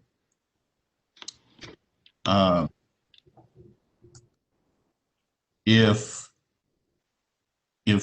through the work of her legal counsel, she is ultimately able to get the DCS issue straightened out or resolved the way that the attorney has described it, is there any recourse for her to come back to the State Board of Education and have her license situation either reviewed, appealed, or reconsidered in any way, shape, or form? Yeah, she can come back for restoration, and that matter would likely, result in considering the factors of restoration. She would have shown that, the reason for her revocation no longer exists. So that would be a matter for the board to take up at that point. Okay. I had a follow. Oh, scope. Sorry. Other questions? Is there a time frame that has to go by, or is it open? As far as the period of revocation? Yep. Yes, so the revocation is for 5 years. She can reapply after those 5 years. Any other questions or comments? And I'll just add to the board members that 5-year period is in the board rule. So that's not arbitrary. That's just the standard of revocation for a board rule. So it appears it appears our hands are tied from what I'm hearing as a body on this particular matter. But I would hope that through her legal counsel, she would be pursuing, all sorts of opportunity to address getting the DCS file and getting those issues straightened out.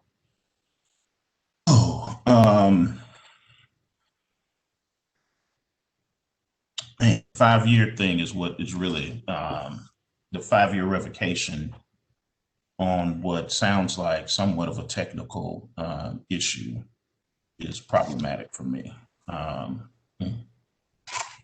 So in this particular case, to piggyback on what Mr. Cobbins is saying, if in this case or any other future case, if it's determined that these charges were falsely filed against her, if there's evidence and proof and DCS drops their claim or whatever the right language is against her, would the 5 years still apply in this case? Because if it was an erroneous, if she were put in jail erroneously, she was not guilty in this case, if she were not guilty, do we stand by our 5 years? So that's how the rule defines revocation, the revocation period. However, the rule also states in Part 5E that nothing in this rule shall prohibit the state board from imposing a disciplinary action outside of the uniform discipline range upon good cause shown in extraordinary circumstances. So I guess the board could argue that if this is shown or is proven that it is extraordinary and that these were like false charges or they weren't unfounded, and she can show proof of that with a restoration application, perhaps the 5-year period could be waived, but that would be like because restoration is a case-by-case discretionary of the board, that would be on a case-by-case basis. But traditionally, that's how the board has defined a revocation period. But again, the board may also find that this is an extraordinary circumstance, and that will just be dependent upon what happens if she goes forward with her other legal issues and brings a restoration application once that's resolved. I hope that answers or clarifies the questions.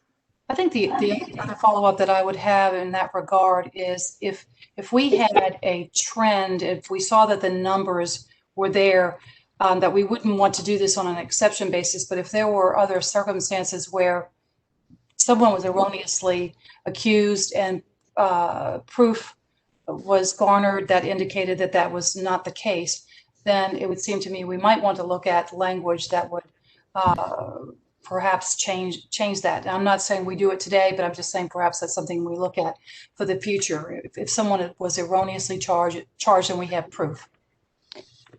Madam Chair, this is Angie Sanders. I think the point that Brittany just brought up is very important. And I think the way that could come into play is, and this is just a suggestion, but that if you all were to approve the automatic revocation, you could modify that to say that you are automatically revoking, but that she has the right to apply for restoration prior to the 5 years that is written into the rule if she can get the DCS substantiation removed.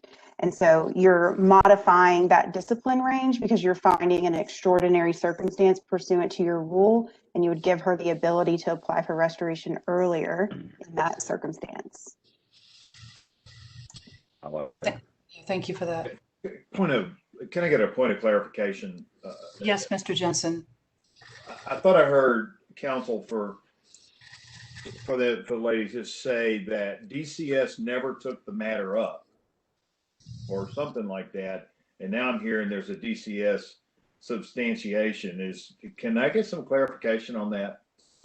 Yeah, so DCS and juvenile court are two separate things. So what occurred was the DCS substantiation, and at that point, you're entitled to appeal that substantiation to DCS in an administrative proceeding. And failure to do so, makes that substantiation stick. And then there's a separate juvenile proceeding. So the juvenile proceeding does not control what DCS did in theirs.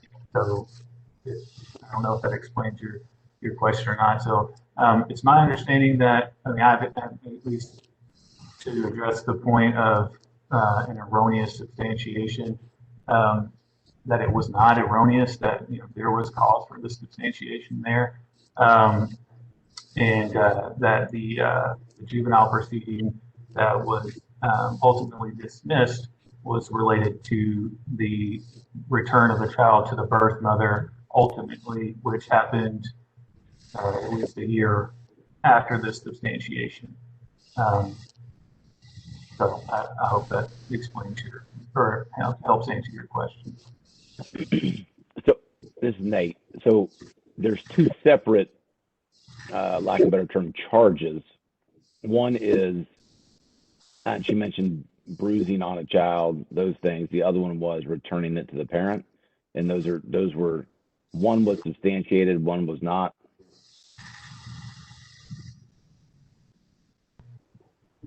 I think that it was both substantiated. So the documents that we had received from DCS indicated that the child had reported physical abuse, and the original neglect claim was for returning the child to the mother from whom the child was removed to begin with.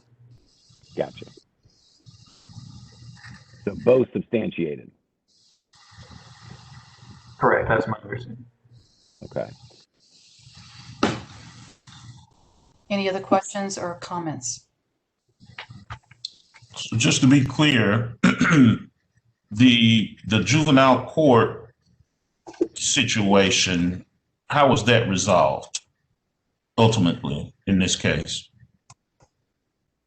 So I know how the juvenile court situation was resolved as it relates to the birth mother.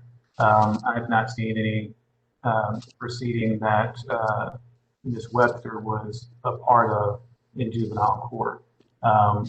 So as it relates to the birth mother, after a trial home visit was conducted, they came back to court and decided that it was okay to return the child back to the birth mother. And so our recommendation here is solely based on the DCS substantiation. Is that correct? That's correct. Okay. And details don't matter in that sense. So that's what Mr. Cobbin said to begin with. Their hands are tied. But the details around it don't matter because the rule is if there's substantiation, then it should be revocation. Is that correct? But I could amend my motion and say that if, I think that's what I heard Angie say, that if the substantiation is proven not to be true, then she can come back at that point in time and request reinstatement. Is that what you said, Angie? That's correct. If she gets the substantiation removed from her record, she could come back and ask for restoration earlier than the 5 years that it is required in the rule. So I would like to change my motion to include that qualification. So let me just check with our parliamentarian, Nathan James, to say, does that require an amendment or just strictly, as Bob stated, a restatement of the motion?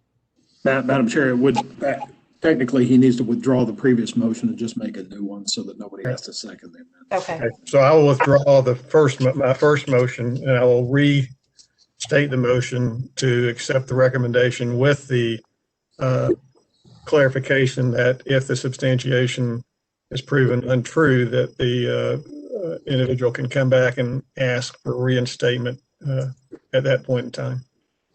So we have a revised motion from Mr. Eby. Do we have a second? Gordon Ferguson, second. Mr. Ferguson provides a second. Any further discussion? Mr. Griffin, would you please call the roll? Mr. Cobbins, Aye. Mr. Darnell,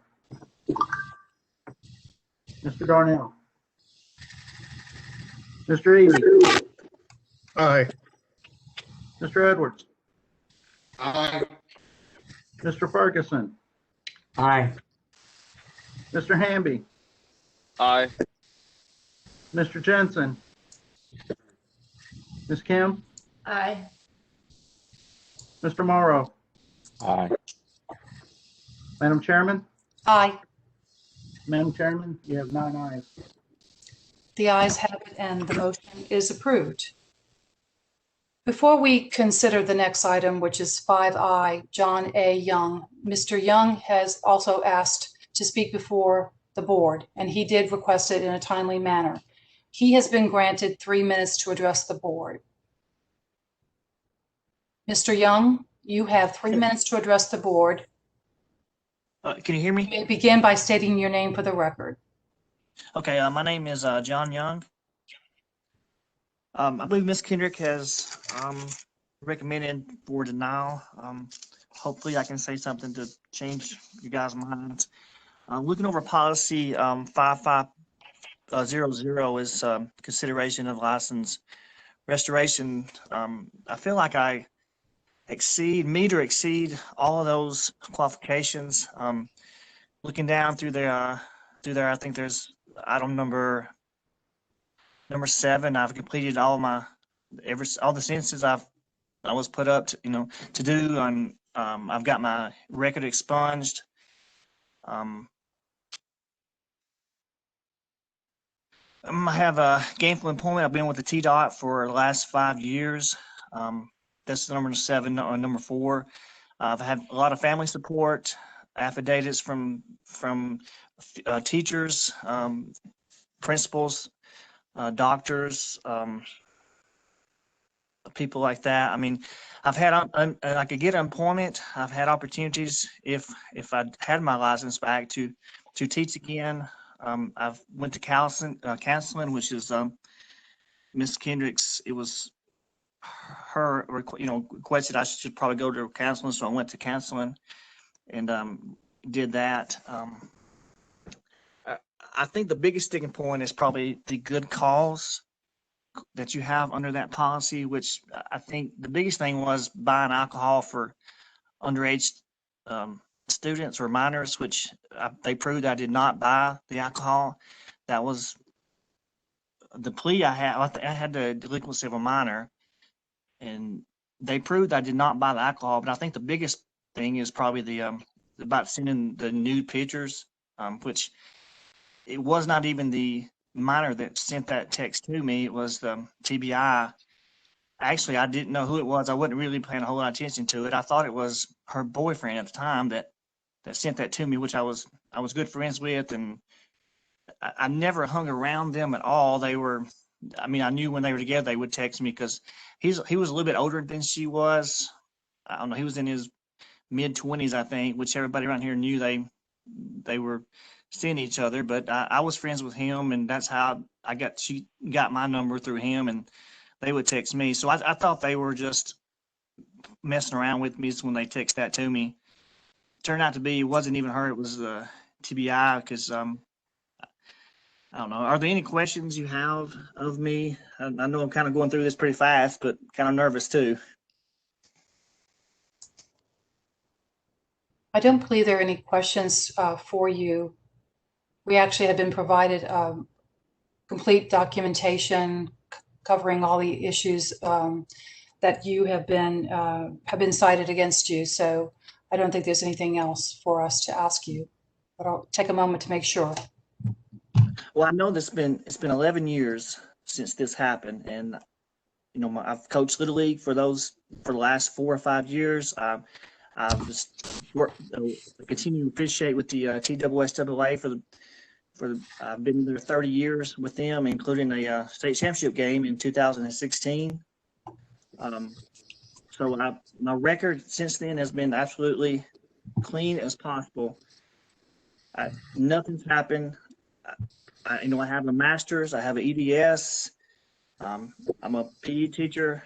I've worked really hard on getting my life back together. This was a huge mistake in my life, and it's been hard, especially the first 3 or 4 years after this happened. But I've gotten my life back together, and things are going great. I've got people behind me that support me, and I've sent you see the letters of recommendation from preachers and school principals and Mr. Young, thank you so much for appearing before us for your own defense, if you will. We have all that information, and the 3 minutes is now up, and so we will release you, and we'll move into action for the decision we have to make today.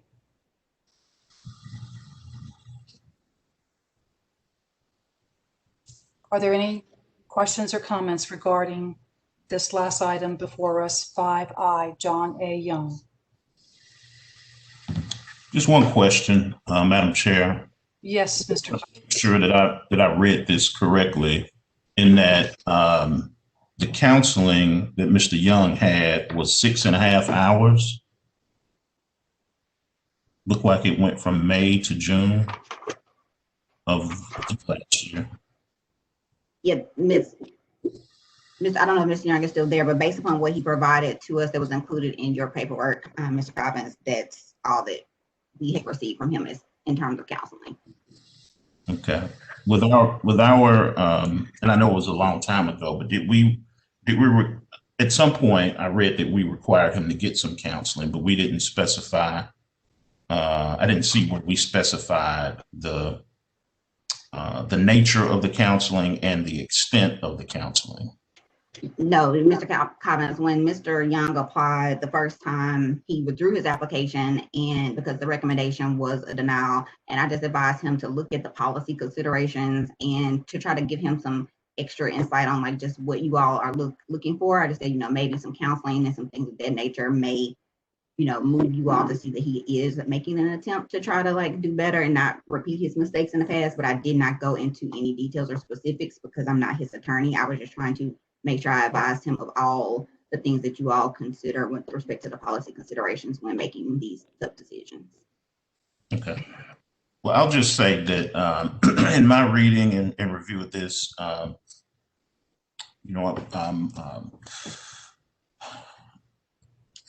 a firm believer in redemption, and that there should be some line at some point that warrants crossing over into redemptive territory. My concern with this one was just the extent of the actions, even though they were 10, 11 years ago. It was pretty elaborate and extensive, but also the short nature of the counseling. It's just my opinion that there may be more need for that. And I know, our vote can't necessarily tell him what to do, but I'm just expressing my my concern that 6.5 hours of counseling for those infractions is extremely limited and short, in my opinion. And I think that for further consideration, I would like to see a bit more in-depth and maybe even some more specific counseling that gets at the heart of those infractions. So that's just my opinion.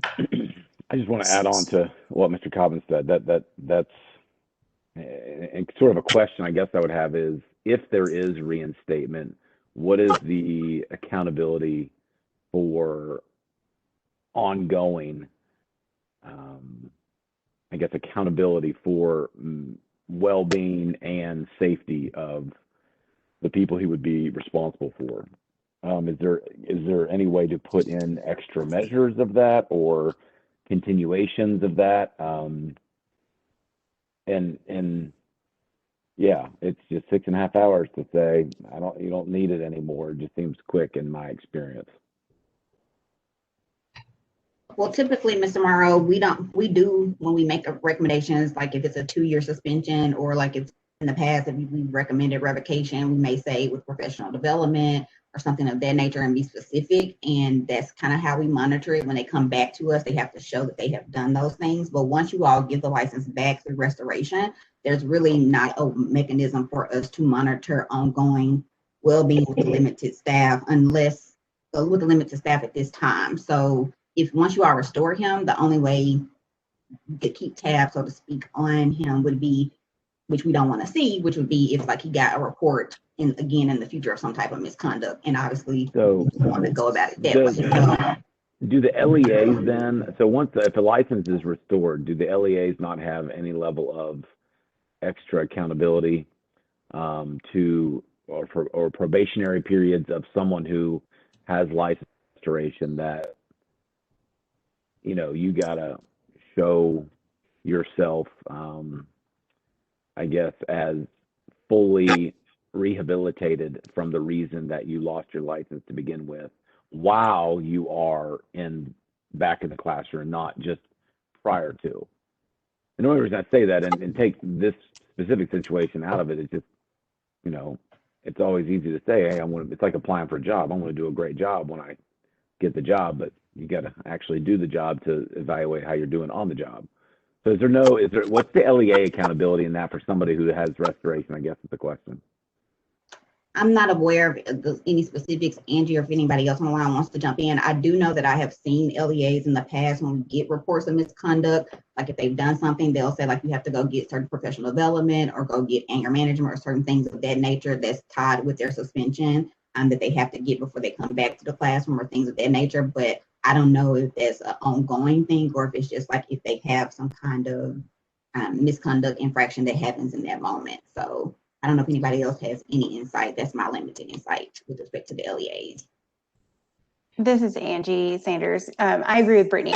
It would really be up to the discretion of the specific LEA in terms of if they did decide that they were comfortable hiring him after seeing his history, because they would have access to see that his license was previously revoked, that they could make a determination about, what type of monitoring he would be on. Obviously, those teachers, unless they have tenure, they're at-will employees, so they would have the ability to discipline him in the way that they see fit if there were additional issues. And then also they would have to, as Brittany said, report those to the state board if they fell under the rule in terms of misconduct. And we could then revisit at that point whether or not we felt comfortable continuing with giving him a license.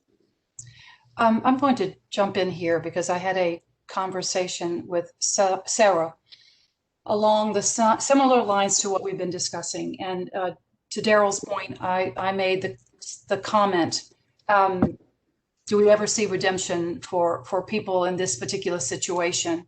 And if we don't, if we're always going to say no and go with the recommendation of the board based on our parameters today, then we should not be giving people false hope that there is a way for them to overcome all those challenges of the past. We have been very strict on inappropriate communication and fraternizing, whatever you want to call it, and the kinds of things that Mr. Young has certainly done. And so if there is a way for someone to have hope, and we tell them more specifically what that is, and to Daryl's point, 6 hours perhaps is not enough, but if we're more definitive and specific and it's spelled out and we send a letter to, we can't send a letter to the LEA, but because we don't know who would hire them, that's the other issue. However, if it's the record's there, any LEA can look at this. And when I talk to districts, they take all of that very seriously. And when they hire someone, they're going to dig in, they're going to sink their teeth into it, because they're not going to hire someone that they would be worried or concerned about. You might have somebody out there who would make an exception and disregard certain things, but the vast majority of them, they're going to do their due diligence. But it concerns me when we give hope and then we don't give hope. We say no. We say no, we're ironclad. And, the truth of the matter is what he did 10 or 11 years ago was not, it was horrible. And we would all say probably the same thing. We don't want somebody like that in front of our children. But can they have redemption? Can they do all the right things to get themselves on the right path and never ever do that again? And I'm not, it's hard to stand and judge, but that's what we're doing. That's exactly what we're asked to do. So I'll stop at that. But I think there are things that we perhaps can look at and determine what's the impact on our team, and how can we have confidence that any decision we make is not going to be harmful to children, because that's it at the end of the day. It's about the children. So we have to think about it through that lens. So, Madam Chair, this is Bob Eby. Mr. Eby. First, let me say that I understand what Daryl's talking about, and certainly redemption and what people can do and how they can change. And I give Mr. Young credit for turning his life around, and now he has a job with the State Department of Transportation, which is great. You know, but at the end of the day, and I got a question for Angie, is if I'm and I think about my previous position on a local board of education, the liability that I would take on, that if I would hire an individual that had a past, and I knew they had a past, and gave them a license, and I hired them, and then, not saying that this individual would do this, and probably wouldn't, but if he did, I think there's a tremendous liability. And again, our focus has got to be on the students. That's our number one priority, is to focus on the students and provide them a safe education.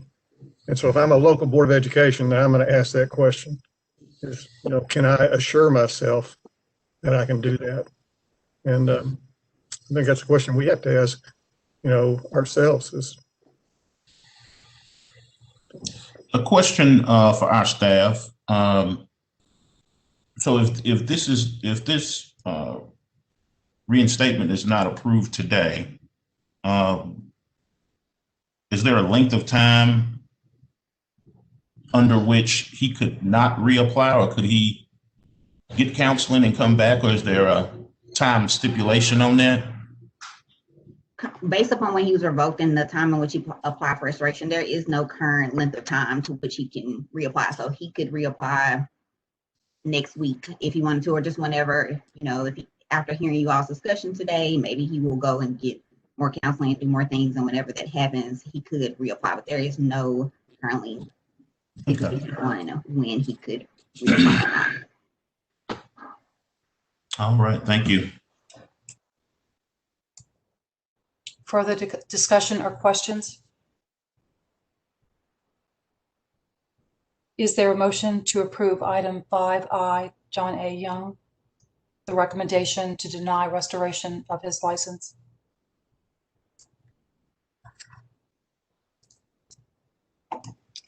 So moved. I second. Mr. Cobbins provides the motion. Mr. Eby provides the second. Any further discussion? I had a question. I was muted. Sorry, I didn't get it in there. Just Yes. a question on,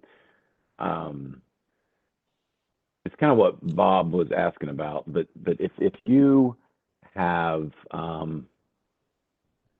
what is the exposure to, so if this was to be, if he was to be reinstated or restored, what is the legal exposure if the behavior was to happen again, to the district, to the state board staff, to whom would be? So does that question make sense? Because if I'm a parent of somebody who is in this new setting and something does happen, heaven forbid, what would, I'd be asking a lot of different questions. And so what's the exposure to the state board and or a local district if someone does get reinstated and then is repetitive in their behavior? This is Angie. That's a great question, Nate. I don't know that has really ever come up before. So I would want to do some more research on that. But I do think that is a great point that Bob made in terms of what districts, the types of factors that they need to take into consideration. Because if something were to happen, there's always the possibility that a parent would file a lawsuit on behalf of their child. And a failure to protect. So I can certainly look into that and get back to you. That would just be an overall, and not just this situation, but just as an overall question, that if if someone meets qualification for reinstatement and then has a repetitive behavior, what does that look like for LEAs and, in our context, the state board? Okay, sorry, that question should have gone before the motion in the second. Well, Brittany, Todd, and I will get together and we'll get back to you on that. Okay, thank you. Good question. Any other questions or comments?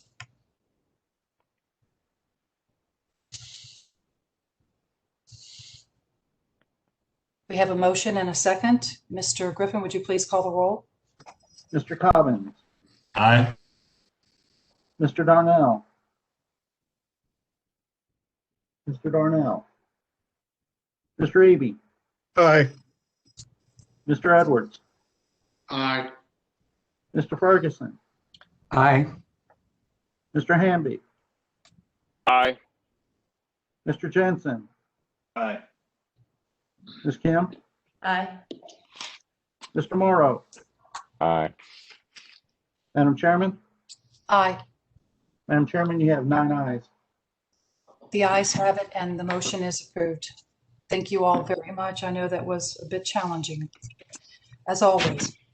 Moving into item 6, election of board officers. This is the time in the agenda when I'm going to turn it over, as it is our custom, to the Honorable Mike Edwards of the 2nd Congressional District, as our most senior member in years of service to the board, to preside over the election. Thank you, Madam Chair. Hopefully I'm going to sound more lucid and succinct in my conducting this, and you can thank, and I'm sure you will, Nathan for preparing my script. And all I got to do is stay on script, which I'm already off of. If I stay on script, we ought to be able to do this and with me less embarrassment. So our board members policy 1.200 section 6, y'all already smell Nathan's involvement in this thing.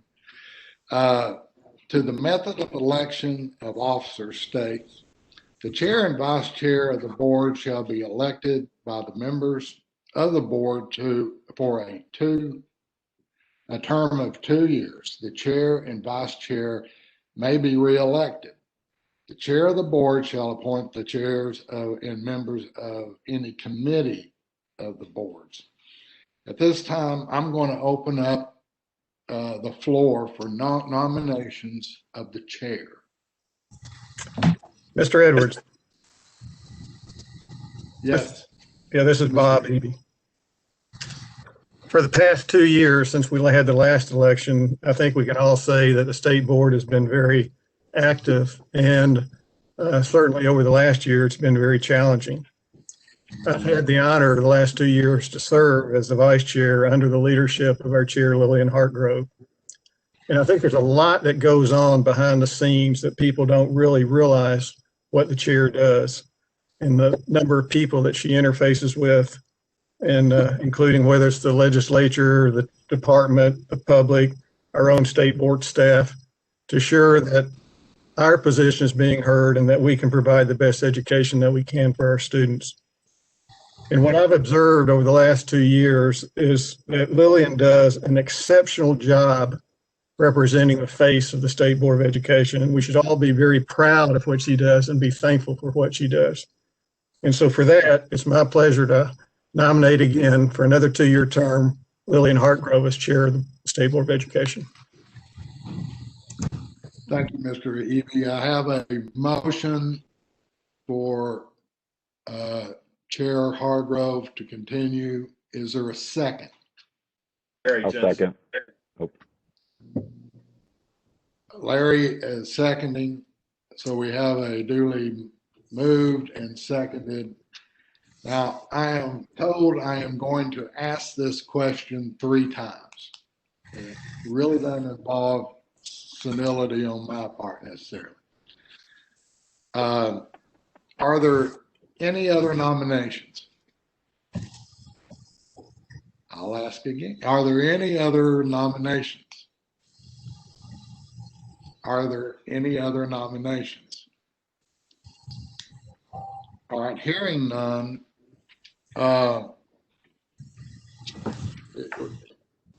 We're in an electronic meeting.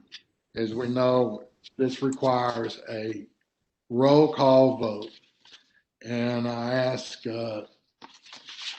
Mr. Griffith to call the roll, please.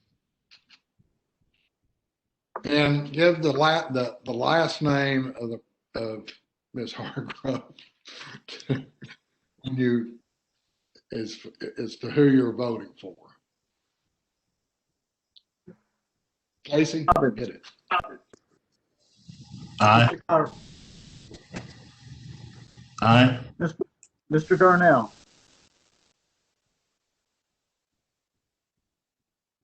Mr. Eby. Hargrove.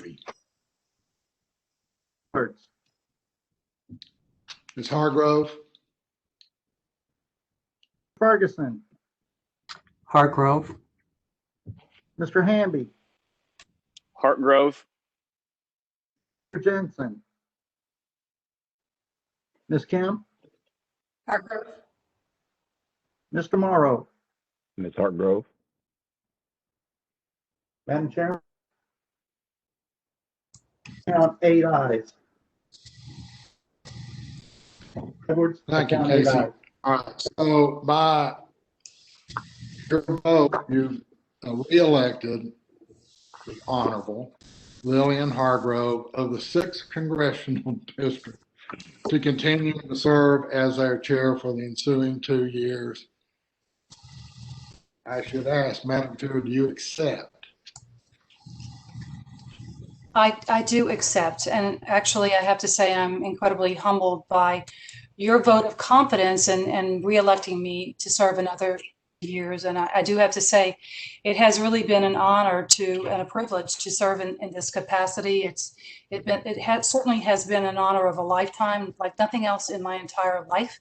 And so I take this role very seriously. I think you all know that. I know you would not have voted or re-elected me for 2 more years. So I thank you from the bottom of my heart for that vote of confidence. And I certainly willingly accept this responsibility to serve another 2 years. So thank you so much. Well, thank you for agreeing to serve. Obviously, like Bob says, it's a major deal. And congratulations. Well, one thing I will add, if you were to talk to my husband, he would say that I need my head examined. But, all seriously, I told the team that I truly love doing this, and I'm honored to serve. Thank you. Thank you. So now I'm going to open up the floor for nominations for vice chair. Mr. Chair, this is Daryl Cobbins, and I would like to nominate Bob Eby to continue to serve as vice chair. And I would like to second it. Okay, and I've Lily got. was going to say she would like to third it, but I'll come back to that. Thank you. So officially, the motion was made by Daryl, and the second's made by who? I didn't see that. Nate. Nate. For Casey, for Nathan's sake, put the last names in. All right, Oh, so. Nate Morrow. Sorry. No. Nate Morrow, I know 7th it. Congressional District, seconding the motion.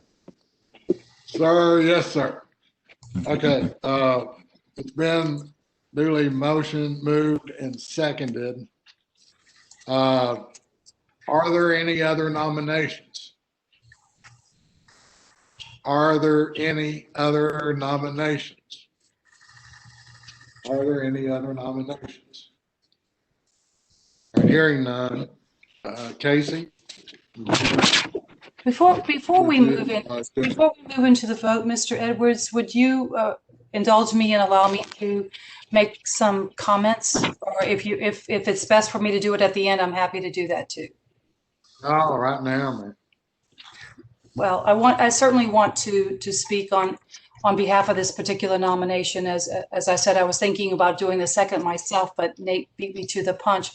But since he joined the board, Mr. Eby has certainly proven that he is up to the task of serving as a board member. And then when he was elected to serve as vice chairman of the board, he jumped in fully and completely and seizing every opportunity to be highly engaged and equally to the chairman, in all honesty. And one of the things that I had said, I certainly wanted to be able to ensure that whoever was in the vice chairmanship position was being fully immersed and engaged as much as I was, to ensure that that person is ready and prepared, should it be the will of the board, to elect him in the future to be chairman of the State Board of Education.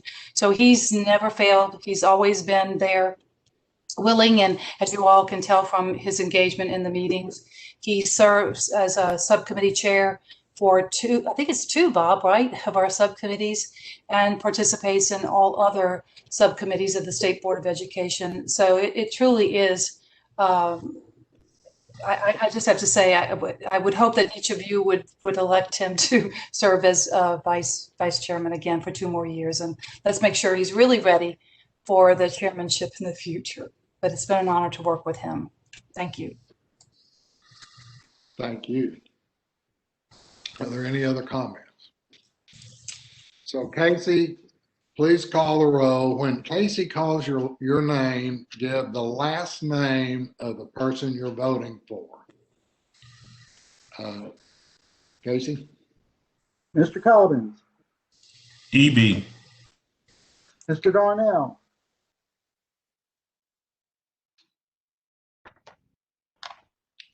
Mr. Edwards, EB. Mr. Ferguson, EB. Mr. Hamby, EB. Mr. Jensen, EB. Ms. Kim, EB. Mr. Morrow. EB. Madam Chairman? EB. Madam Chairman, you have 8 ayes. So by vote, you have reelected the Honorable Bob Eby of the 3rd Congressional District to continue to serve as Vice Chair for the ensuing 2 years. Mr. Vice Chair, do you accept? I do, thank you. I would like to say just a couple of words, though, too, is that, as Lillian said, I'm very humbled to serve in this position to support the state board, and I'm here to support you in any way, shape, or form I can. But I got to give a lot of credit and kudos again to Chair Hartgrove. I mean, last 2 years, she has brought me in, got me on, she and Nathan got me on the BEP committee, which is interesting in itself. And she has shared with me basically the issues with the board and things in case that she's not able, that I can be ready to step in at that point in time. And I thank her for that. And I thank each one of you for your feelings that I can serve in this role again. And I look forward to doing that. Thank you. Thank you, and thank you for continuing to serve.